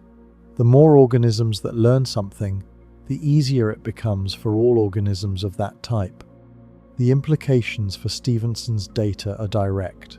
If morphic resonance is real, then the pattern of a person's life, their memories, their personality, their physical wounds, creates a morphic field that persists after death. A new organism, a child whose developing consciousness resonates with that field, could access the stored information. The child's memories of a previous life would not be literal memories of their own past experience. They would be resonance with the morphic field of a deceased person, a tuning in, like a radio picking up a signal that was left behind. And the birthmarks? This is where Sheldrake's theory becomes most directly relevant. Morphic fields, in Sheldrake's framework, influence not just behavior and memory, but physical form. The shape of an organism, its morphology, is guided by morphic fields accumulated from previous organisms of the same type. If a child's developing body resonates with the morphic field of a deceased person, and that field includes the pattern of a fatal wound, then the wound pattern could influence the child's physical development, producing a birthmark or birth defect that corresponds to the wound. Not through genetics, not through any known physical mechanism, through morphic resonance. Sheldrake's evidence is controversial. His most cited example is the 100th monkey effect, the claim that when a critical mass of individuals learns a new behavior, the behavior spontaneously appears in geographically isolated populations, The evidence for this specific claim is weak, but Sheldrake points to other data. Experiments showing that rats learn mazes faster when other rats have already learned them, that crystals form more easily when the same crystal has been grown elsewhere, that human subjects learn patterns faster when those patterns have been learned by previous subjects. Mainstream science has not accepted morphic resonance. The proposed mechanism, a new kind of field with no known physical basis, is the main objection. Fields in physics are well-defined mathematical objects with specific properties. Sheldrake's morphic fields have neither a mathematical definition nor a physical mechanism. They are, in the view of most physicists, a placeholder, a name for an unexplained phenomenon, not an explanation. But if morphic resonance is real, if information does transfer between organisms through some non-local mechanism, then it provides a framework for understanding Stevenson's data. A child born with birthmarks corresponding to wounds on a deceased person could be explained by morphic resonance, the pattern of the wound stored in a morphic field, influencing the development of a new organism that resonates with the same field. The child's memories of a previous life could be explained as access to a morphic field associated with the deceased person, not literally remembering another life, but tuning into the informational residue of that life. This is speculation. I want to be clear, morphic resonance is not accepted by mainstream science, but it addresses a genuine gap, the mechanism problem. Stevenson's data cries out for a mechanism. Quantum nonlocality provides a theoretical framework. Morphic resonance provides a biological one. Neither is proven. Both are suggestive. Here is where we stand. The evidence from NDEs, from terminal lucidity, from quantum information conservation, from Stevenson's 2,500 cases, from Tucker's verified American cases suggests that consciousness is more than a product of the brain. That information associated with a conscious being can, under certain conditions, appear in another conscious being. That death may not be the absolute end that materialism assumes. The physics provides multiple frameworks. The block universe says all moments of time coexist. Death is not annihilation, but the end of a world line that remains permanently embedded in space-time. Quantum information conservation says the information encoding your conscious experience cannot be destroyed. It persists, scrambled but preserved, in the quantum state of the universe. Quantum non-locality says connections can exist across space and time. Two systems can be correlated without any signal passing between them, even across temporal gaps. Quantum teleportation says quantum states can be transferred from one physical system to another. The original is destroyed. The information is recreated elsewhere, without any physical thing traveling between them. Temporal entanglement says particles separated by time can be correlated, bridging the gap between systems that never coexisted. Each of these is a mainstream experimentally verified feature of quantum mechanics. None of them, individually, proves reincarnation. But together, they create a framework in which the transfer of consciousness across death is physically possible, not proven, not demonstrated, but not forbidden by the laws of physics. The universe allows it. The equations permit it. The mechanisms exist, at least in principle. But we have been describing what science says, what physics allows, what experiments suggest. We have not yet asked what the oldest and deepest investigations of consciousness, the religious traditions, actually teach about what happens after death, about whether the soul returns, about whether consciousness is reborn, about the cycle of death and birth that Hinduism calls samsara, that Buddhism calls punarbhava, that the Druze call takamas, and that Islam approaches with a complexity and nuance that will surprise you. Because the religions do not all agree. They do not all teach reincarnation. Some embrace it wholeheartedly. Hinduism has placed samsara at the center of its worldview for 3,000 years. Some reject it explicitly. Mainstream Islam and Christianity teach that each soul lives once and faces judgment after death. Some describe something more nuanced. Buddhism denies the soul but affirms rebirth, a distinction that is not semantic but profoundly philosophical. And some traditions hold surprising internal debates within Islam. The Druze and some Sufi orders accept reincarnation while the majority reject it. Within Christianity, the early church father Origen may have taught something close to it before his views were condemned. The disagreements between the religions on reincarnation are as revealing as their agreements. Because when traditions that agree on almost everything else, that consciousness is not produced by the body, that it survives death, that it comes from God, disagree on whether the soul returns to a new body, the disagreement tells us something important about the limits of human knowledge on the deepest question we can ask. Those teachings are next. Does the soul return after death? Hinduism says yes emphatically, absolutely, without qualification. The soul is eternal, the body is temporary, and death is nothing more than changing clothes. Buddhism says something stranger: there is no soul, but consciousness is reborn anyway. Islam says no, the soul enters an intermediate realm and waits for resurrection and judgment. But some Muslims, the Druze, certain Sufi orders, some Alawi and Ismaili communities say yes. Christianity says no, each soul lives once, dies once, and faces judgment. But one of the greatest early church fathers may have taught reincarnation before the church condemned his views. And Judaism, the tradition that gave birth to both Christianity and Islam, has a mystical tradition that teaches reincarnation explicitly. The Kabbalah calls it Gilgul, the rolling of souls from body to body across lifetimes.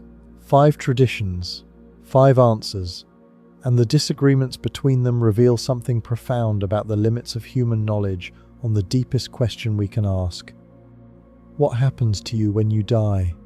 We begin with Hinduism because Hinduism has the oldest, most detailed, and most systematic teaching on reincarnation of any religion on earth.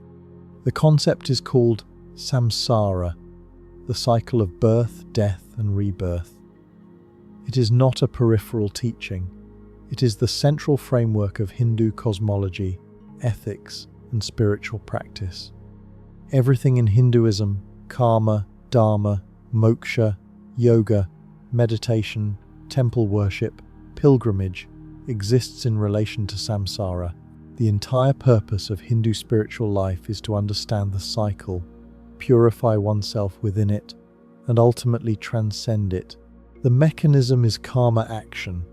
Every action you perform leaves an impression on your consciousness, a samskara, a seed. Good actions plant good seeds. Bad actions plant bad seeds. These seeds accumulate across your lifetime and determine the conditions of your next birth. Not as divine punishment or reward, the Hindu concept of karma is not moral in the way Westerners often assume. It is causal. It is automatic. It is as impersonal as gravity. Drop a ball, it falls. Perform an action, it produces a consequence. The consequence may manifest in this life or in the next, or in a life 1,000 lifetimes from now, but it will manifest. Nothing is lost, nothing is forgotten. The universe keeps a perfect account. Hindu philosophy identifies 3 types of karma operating simultaneously. Sanchita karma, the total accumulated karma from all past lives, a vast storehouse of seeds waiting to sprout. Prarabdha karma, the portion of Sanchita karma that has been activated for this particular life, determining your birth circumstances, your body, your fundamental tendencies. And Kriyamana karma, the new karma you are creating right now through your actions in this life, which will add to the storehouse and influence future births. This 3-level system is remarkably similar to what quantum information theory describes. Sanchita karma corresponds to the total quantum information associated with a conscious system preserved by the unitarity of quantum mechanics, never destroyed. Prarabdha karma corresponds to the specific quantum state that is instantiated in a particular physical substrate, the particular configuration of information that manifests in this body, this brain, this life. And Kriyamana karma corresponds to the new quantum information generated by conscious experience, the ongoing process of observation, choice, and action that continuously adds to the informational record. The Hindu tradition also describes different realms of rebirth. A soul can be reborn as a human, as an animal, as an insect, as a being in a heavenly realm, or as a being in a hellish realm, depending on karma. There are 8.4 million species of life in Hindu cosmology, and the soul may pass through all of them. This is not metaphor. In the Hindu worldview, the cow you pass on the street may contain a soul that was once human and may become human again. The mosquito that bites you may be working through karma from a previous life. Consciousness permeates all life forms. All life is sacred. All beings are fellow travelers in samsara. The Bhagavad Gita, the most widely read Hindu scripture, a conversation between the warrior Arjuna and the god Krishna on the battlefield of Kurukshetra, addresses reincarnation directly and repeatedly. Chapter 2, verses 13. As the embodied soul continuously passes in this body, from boyhood to youth to old age, the soul similarly passes into another body at death. A sober person is not bewildered by such a change. This is remarkable for its simplicity. Krishna does not present reincarnation as a mystery or a doctrine requiring faith. He presents it as obvious as natural and unremarkable as aging. The soul moves from boyhood to youth to old age within a single life. Death is simply the next transition. The soul moves from one body to another, just as it moved from a child's body to an adult's body. The same process, the same continuity, just a larger step. Chapter 2, verses 22. As a person puts on new garments, giving up old ones, the soul similarly accepts new material bodies, giving up the old and useless ones. The body is clothing. The soul is the wearer. Death is a change of clothes. This metaphor has persisted for 3,000 years because of its precision. You are not your shirt. You wear your shirt. When the shirt wears out, you put on a new one. You, the essential you, the conscious you, the you that experiences continue. Only the garment changes. But Hinduism does not teach that reincarnation is permanent.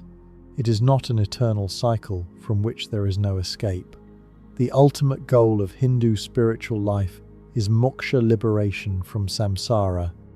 The soul that achieves moksha is freed from the cycle of birth and death. It realizes its true nature, as Brahman, as the universal consciousness, that is the ground of all reality, and it does not return. The individual drop merges back into the ocean. The actor removes the costume and remembers that it was always the audience. How is moksha achieved? Through gnana knowledge, specifically the knowledge that the individual self, Atman, and the universal self, Brahman, are identical. Through bhakti devotion, the practice of loving surrender to God. Through karma yoga, selfless action, performing one's duty without attachment to results. And through dhyana meditation, the direct investigation of consciousness that reveals the illusory nature of the separate self. The connection to the physics we discussed in previous parts is direct. If consciousness is fundamental as panpsychism proposes, then the Hindu teaching that Atman is Brahman is a description of the same reality. If the individual consciousness in your brain is a localized expression of a universal consciousness present in all matter, then realizing this experientially, not just intellectually, would be moksha, liberation from the illusion of separateness. Recognition that you were never just this body, never just this life, never just this self. You were always everything. Moksha is what happens when the filter falls away completely and consciousness recognizes itself. Buddhism's approach to reincarnation is the most philosophically sophisticated and the most counterintuitive of any major religion. Because Buddhism teaches rebirth without a soul, consciousness continues after death, but nothing permanent transfers. There is no Atman, there is no eternal self, there is no unchanging essence that moves from body to body. How can there be rebirth without something being reborn? The Buddha used an analogy. Imagine a candle flame. You light a second candle from the first. The flame passes from candle to candle. Is the flame on the second candle the same flame as the first? No, it is a new flame, caused by the first, but not identical to it. Is it a completely different flame? No, it was produced by the first. It carries the characteristics of the first. It would not exist without the first. The flame is neither the same nor different. It is causally continuous but not substantially identical. This is rebirth without a soul. The last moment of consciousness in one life causes the first moment of consciousness in the next life. The connection is causal, not substantial. Information transfers. Patterns persist. Karma carries forward, but no thing, no soul, no Atman, no unchanging essence makes the journey. There is a river, but no water stays the same. There is a flame, but no fire substance persists. There is a melody, but no note endures. The Milinda Panha, a classical Buddhist text recording a dialogue between the monk Nagasena and the Greek king Menander, addresses this directly. Menander asks, if there is no self, who is reborn? Nagasena responds with the candle analogy and adds another. Is the milk that comes from a cow the same as the curd that forms from it? No. Is the curd completely unrelated to the milk? No. The curd arises from the milk. It is not the same, but it is not different. Rebirth is like this. This resolves the combination problem that plagues panpsychism. If consciousness is fundamental, if every particle has some form of proto-consciousness, then the self is not a thing but a pattern. A dynamic, ever-changing pattern of integrated information, as Tononi's IIT proposes, that has causal continuity but no fixed essence. The pattern persists. Through rebirth, the information transfers, but there is no soul that moves. Only patterns, only process, only the flame passing from candle to candle. The Buddhist concept of karma is subtler than the Hindu version. In Buddhism, karma is not a cosmic accounting system. It is the psychological momentum of habitual patterns. Every intentional action, every choice, every thought, every moment of craving or aversion or generosity or cruelty creates a tendency, an inclination, a groove in the mind that makes it easier to repeat the same pattern. These grooves, these samskaras, are what transfer across death. Not memories, not personality, not identity. Tendencies, inclinations. The deep patterns of how consciousness relates to experience. This explains something about Stevenson's data that the simple reincarnation model does not. In Stevenson's cases, children remember fragments of a previous life, names, places, events, but they do not remember everything. They do not have the complete personality of the deceased. They have some memories, some behaviors, some phobias, some preferences, and a lot of their own new personality. The Buddhist model predicts exactly this. What transfers is not the whole person but the deep patterns, the tendencies, the karma. Some memories may survive, particularly traumatic ones, which create the deepest grooves, but the full personality does not. The child is not the previous person. The child is a new person shaped by the karmic imprints of the previous life. Not the same flame, not a different flame, causally continuous. The Tibetan Buddhist tradition has the most elaborate system for understanding the transition between death and rebirth. The Bardo Thodol, known in the West as the Tibetan Book of the Dead, is a detailed guide to the experience of consciousness between death and rebirth. The Bardo, intermediate state, is divided into stages: the Bardo of dying, the Bardo of Dharmata, the luminous ground of reality, and the Bardo of becoming, where consciousness seeks a new body. In the Bardo of Dharmata, consciousness encounters what the text describes as the clear light of death, a pure, luminous awareness that is the fundamental nature of mind itself. If the dying person recognizes this light as their own consciousness, if they realize that the light is not something external, but is the essential nature of their own awareness, they achieve liberation. They are freed from the cycle of rebirth. They merge with the clear light and do not return.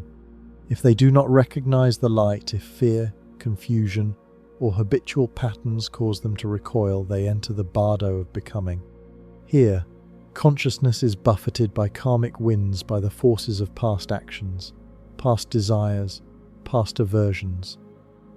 It is drawn toward a new birth by the magnetic pull of karma.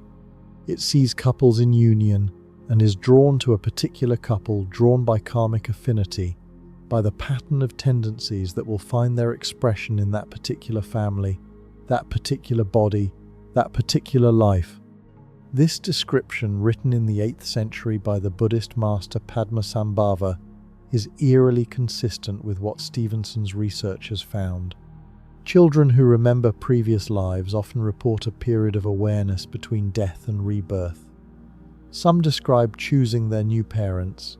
Some describe being drawn to a particular family by an irresistible pull. The Bardo of becoming, described by Tibetan Buddhism as a subjective experience of the dying and reincarnating consciousness, matches the phenomenology reported by Stevenson's subjects. The Tibetan tradition also has the most elaborate system for identifying rebirth. The Dalai Lama is believed to be a tulku, a consciously reborn being who chooses to return to help others achieve liberation. When a Dalai Lama dies, a search committee of senior monks identifies the new incarnation, typically a young child, through a series of tests. The child is presented with objects belonging to the previous Dalai Lama, mixed with similar objects, and must identify which ones were his. The child often displays recognition of people and places associated with the previous incarnation.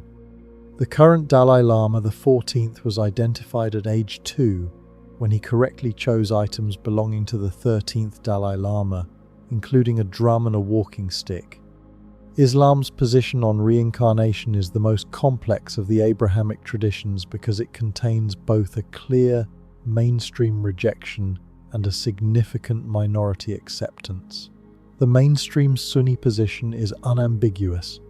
Reincarnation Tanasuk is rejected. The soul is created by God, placed into the body, lives one earthly life, departs at death, enters the Barzakh, the intermediate realm, and awaits the day of judgment, when all souls will be resurrected, judged, and assigned to paradise or hellfire for eternity. There is no return. There is no second chance. There is no cycle. The Quranic evidence for this position is strong. Surah Al-Mu'minun 23-99, 100. When death comes to one of them, he says, "My Lord, send me back, that I may do righteousness in what I left behind." No, it is only a word he is saying, and behind them is a barzakh until the day they are resurrected. The request to return is denied. The barzakh is a barrier, a one-way door. The soul does not come back. Surah Al-Baqarah 2:28. How can you disbelieve in Allah when you were lifeless, and He brought you to life? Then He will cause you to die. Then He will bring you back to life. And then to Him you will be returned. The sequence is clear. Non-existence, life, death, resurrection, return to God. One life, one death, one resurrection, no cycle. But, and this is significant, the Quran also contains verses that some scholars have interpreted as consistent with, or at least not contradictory to, a form of rebirth. Surah Al-Baqarah 2:243. Have you not considered those who left their homes in many thousands, fearing death? Allah said to them, "Die." Then He restored them to life. An entire people died and were restored to life in this world, not in the hereafter. This is not the standard afterlife sequence. This is death and return. Surah Al-Baqarah 2:259. Or consider the one who passed by a township that had fallen into ruin. He said, "How will Allah bring this to life after its death?" So Allah caused him to die for 100 years, then He revived him. Death for 100 years, then revival. Again, a return to this world, not to the hereafter. These verses describe exceptional divine interventions, not a general law of reincarnation. The mainstream interpretation is clear. They demonstrate God's power over life and death, not a cycle of rebirth. But they establish a precedent that God can and does return souls to earthly life under extraordinary circumstances. The door may be closed as a general rule, but God holds the key. The Druze tradition is the most significant exception within the Islamic world. The Druze, a community of approximately 1 million people concentrated in Lebanon, Syria, and Israel, emerged from Ismaili Shia Islam in the 11th century. Their theology incorporates reincarnation as a central doctrine. The Druze believe that the soul is immediately reborn into a new Druze body upon death. There is no barzakh, no waiting period, no judgment day. The soul moves directly from one body to the next, accumulating wisdom across lifetimes until it achieves union with God. The Druze have been particularly cooperative with reincarnation researchers. Stevenson investigated numerous cases within the Druze community and found them among the strongest in his collection. Druze children who claimed to remember previous lives provided specific, verified details about deceased individuals, often from the same or neighboring villages. The cultural acceptance of reincarnation within the Druze community means that children's claims are taken seriously from the beginning, and the verification process can begin quickly, before memories fade. Certain Sufi traditions also entertain reincarnation-like concepts, though they frame them differently than the Hindu or Druze understanding. The great Sufi poet Rumi wrote, "I died as mineral and became a plant. I died as plant and rose to animal. I died as animal and I was man. Why should I fear? When was I less by dying?" This poem describes an ascending progression of consciousness through increasingly complex forms, from mineral to plant to animal to human, that closely parallels the Hindu and Buddhist concept of rebirth across species. Rumi may have been speaking metaphorically, describing the evolution of consciousness within a single life, or the spiritual ascent of the soul, but the language of dying and being reborn is explicit. Mansur al-Hallaj, the 10th century Sufi mystic executed for declaring Ana al-Haq, I am the truth, meaning I am God, reportedly taught that the soul undergoes transformations after death, inhabiting different forms until it achieves union with the divine. His student, Abul Qasim al-Junaid, taught that the soul existed before the body and will continue after the body, a form of soul pre-existence that parallels Origen's position in Christianity. The Sufi concept of fana, annihilation of the ego in God, also has implications for the reincarnation question. If the ego, the nafs, can be dissolved while the person is still alive through spiritual practice, then what exactly is it that would be reincarnated? The Sufi answer, nothing. Because the true self, the Ruh, is not a separate entity. It is God's breath. It is already everywhere, It does not need to travel from body to body because it was never confined to a single body. The appearance of individual souls moving through reincarnation is, from the Sufi perspective, an illusion created by the ego's insistence on its own separateness. Dissolve the ego, and the question of reincarnation dissolves with it. Ibn Arabi, the greatest Sufi metaphysician, described what he called the perpetual transformation of existence. In his framework, nothing in the universe remains the same for 2 consecutive moments. Everything is in constant flux, constantly dying and being reborn. This is not reincarnation in the Hindu sense. It is something more radical, a continuous recreation of all existence at every instant. Each moment, the old you dies and a new you is created by God. This is Ash'ari occasionalism expressed in mystical language, and it blurs the boundary between reincarnation and non-reincarnation, because if you are already being reborn at every moment within this life, the distinction between being reborn within a single body and being reborn across bodies becomes a matter of degree, not of kind. Christianity's rejection of reincarnation is firm but historically complex.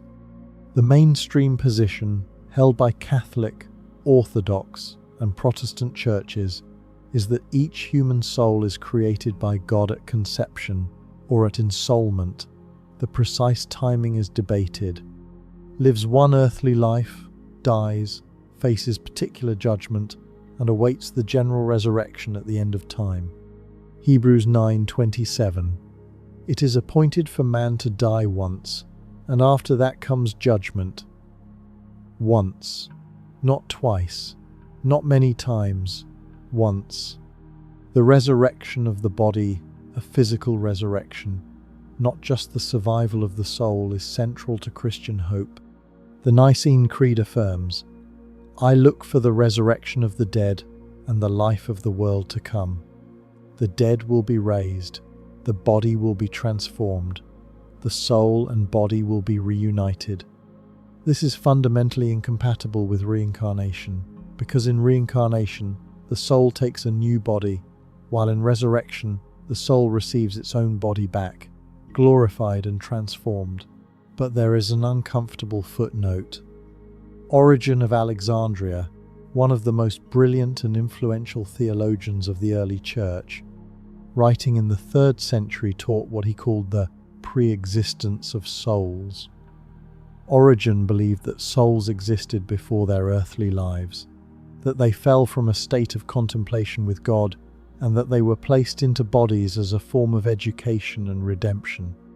Some interpreters have argued that Origen's theology implies a form of reincarnation, that souls could return to multiple bodies in order to continue their education. In 553 CE, the Second Council of Constantinople condemned certain propositions attributed to Origen, including the pre-existence of souls. The condemnation was controversial at the time and remains debated by historians. Some scholars argue that the council condemned a distorted version of Origen's views, the views of Origenists, who had pushed his ideas far beyond what Origen himself taught. Others argue that the condemnation was politically motivated, part of Emperor Justinian's effort to consolidate theological control over the Church. Still others note that the condemnation may not have been officially ratified by the full council. The historical record is incomplete and contested. But the effect was clear. After 553, the idea of soul pre-existence, and by extension, reincarnation, was officially excluded from Christian orthodoxy. The Church had spoken. The question was closed. For 15 centuries, mainstream Christianity has taught that each soul lives exactly one earthly life. There are hints, however, in the New Testament itself that the question may not be as closed as the councils declared. In Matthew 17:12, 1-3, Jesus speaks about John the Baptist and says, "Elijah has already come, and they did not recognize him." The disciples understood that he was speaking about John the Baptist. Was John the Baptist a reincarnation of Elijah? The mainstream interpretation says, no, John came in the spirit and power of Elijah, Luke 1:17. Not as a literal reincarnation, but the language is suggestive. The disciples' immediate understanding that Jesus was identifying John as Elijah returned suggests that the idea of a soul returning in a new body was not foreign to the Jewish context in which Jesus taught. In John 9-2, the disciples see a man born blind and ask Jesus, "Rabbi, who sinned, this man or his parents, that he was born blind?" The question implies a startling assumption that the man could have sinned before his birth. How can you sin before you are born unless you existed before this life? Unless your soul was in another body, performing actions that produced karmic consequences manifesting as blindness in this life. Jesus does not correct the underlying assumption, he simply redirects. Neither this man nor his parents sinned, but this happened so that the works of God might be displayed in him. He does not say, the question makes no sense. He answers it. The pre-existence of the soul was, apparently, a live question among first-century Jews. And early Christian communities, before the councils solidified orthodoxy, may have been more open to the idea than the later church admitted.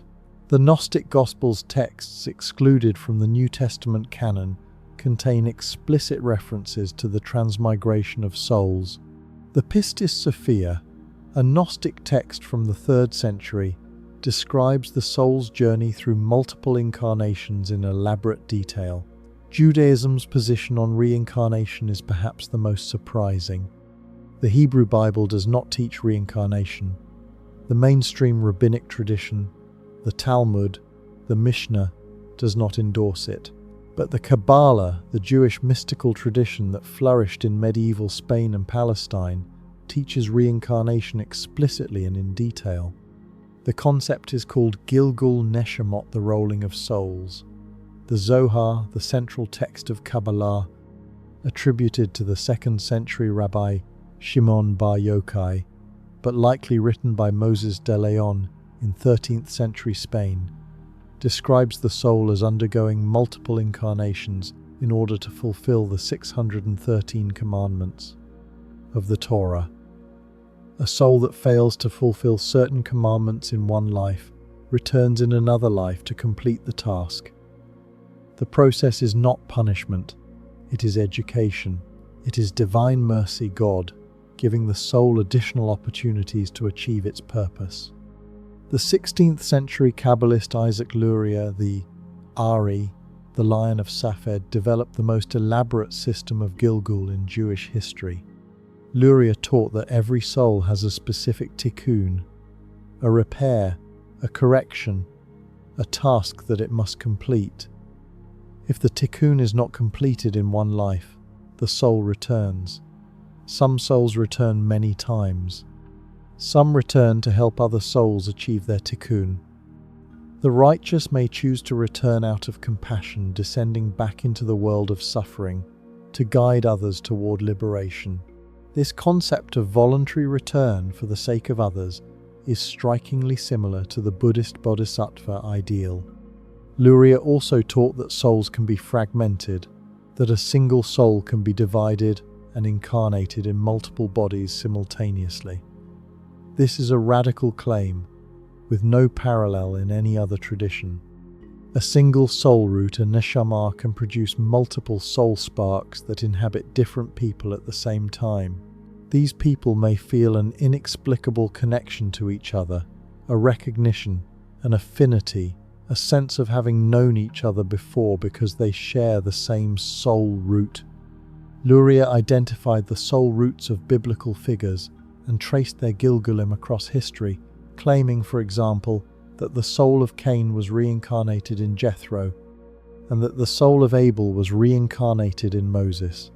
He taught that Moses' killing of the Egyptian taskmaster was a tikkun, a correction for Cain's murder of Abel. The soul of the murderer, Cain, Jethro, and the soul of the victim, Abel, Moses, met again across history to heal the original wound.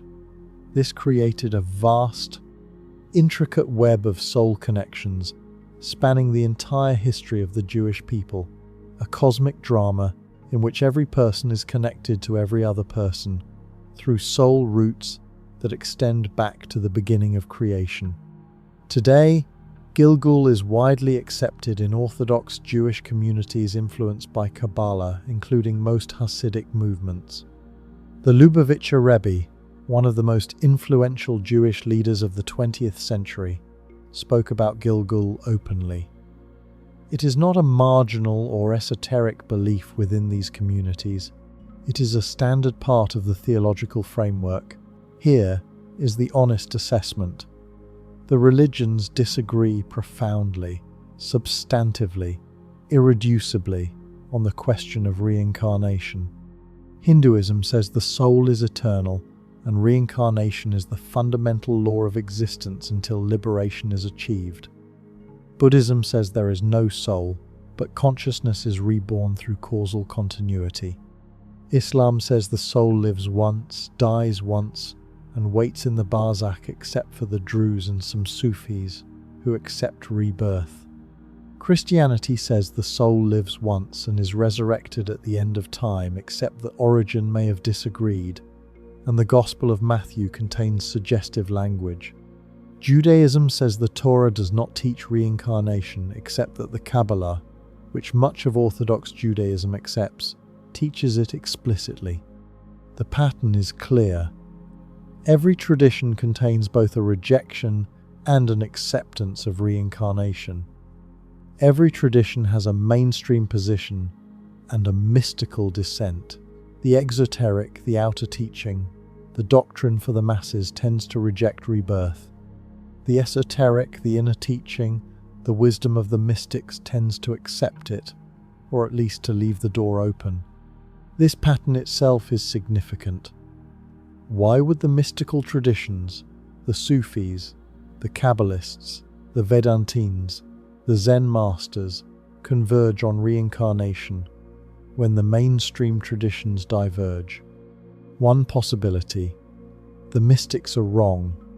They are influenced by each other, by cultural exchange, by the human tendency to find patterns where none exist. Another possibility: the mystics have access to a level of reality that the exoteric traditions do not. That the first-person investigation of consciousness through meditation, through contemplation, through prayer, reveals something about the nature of death and rebirth that doctrine alone cannot reach. Now, let me connect this to the physics. The physics says, information cannot be destroyed. The religions say, consciousness does not end at death. The physics says, quantum nonlocality allows connections across space and time. The religions say, the soul's journey is not confined to a single body or a single lifetime. The physics says, quantum teleportation can transfer a quantum state from one substrate to another, destroying the original and recreating it elsewhere. Hinduism says, the soul puts on new garments. Buddhism says, the flame passes from candle to candle. The physics says, the block universe preserves every moment of time eternally. Islam says, God is closer to you than your jugular vein, and nothing in creation is lost. The physics says, consciousness may be fundamental present in every particle, woven into the fabric of space-time. The Upanishads say, Atman is Brahman, the universe is consciousness. These parallels are real. They are structural. They are too precise to be coincidental and too consistent to be ignored. But, and I must say this clearly, parallels are not proofs. Structural similarity is not identity. The fact that quantum teleportation resembles the Hindu description of reincarnation does not prove that reincarnation works through quantum teleportation. The fact that the block universe resembles the Buddhist concept of dependent origination does not prove that Einstein and the Buddha were describing the same reality. What it proves, what I believe the evidence compels us to accept, is that the question of consciousness after death is an open question, not a settled question. Not a question that science has answered with no and religion has answered with yes. An open question, a question on which the most rigorous science and the most ancient wisdom traditions converge on the air. Same conclusion: something survives, something persists, something continues. What that something is, whether it is a soul, a quantum state, a causal stream, a morphic field, or something we do not yet have a name for, remains the deepest mystery in the universe. Deeper than dark matter, deeper than the Big Bang, deeper than the quantum vacuum from which everything emerged. Because at the end of all our science and all our philosophy and all our theology, we are left with the same question we started with. The question that every human being who has ever lived has asked at some point, standing at the edge of existence, looking into the dark: what happens when I die? Physics says, your information is conserved. Hinduism says, your soul puts on a new body. Buddhism says, the flame passes to a new candle. Islam says, your ruh enters the barzakh and awaits God's judgment. Christianity says, you will be raised. Kabbalah says, your soul rolls into a new life to complete its task. And the honest answer, the answer that honors both the rigor of science and the depth of the traditions, is that we do not know which of these is correct. We may never know this side of death. But the convergence, the extraordinary, persistent, cross-cultural convergence of physics and religion on the conclusion that death is not the end is itself a kind of evidence. Not proof, but evidence. A signal in the noise, a pattern in the chaos, a whisper from the deepest level of reality, telling us that the universe is not what it appears to be, that time is not what it appears to be, that death is not what it appears to be, and that you, the conscious being reading these words, the awareness behind the eyes, the light that illuminates the dark interior of your skull, are more than a temporary arrangement of atoms that will scatter when you die. You may be eternal, you may be temporary, you may be something for which we do not yet have a word, but you are here. You are conscious. You are asking the question.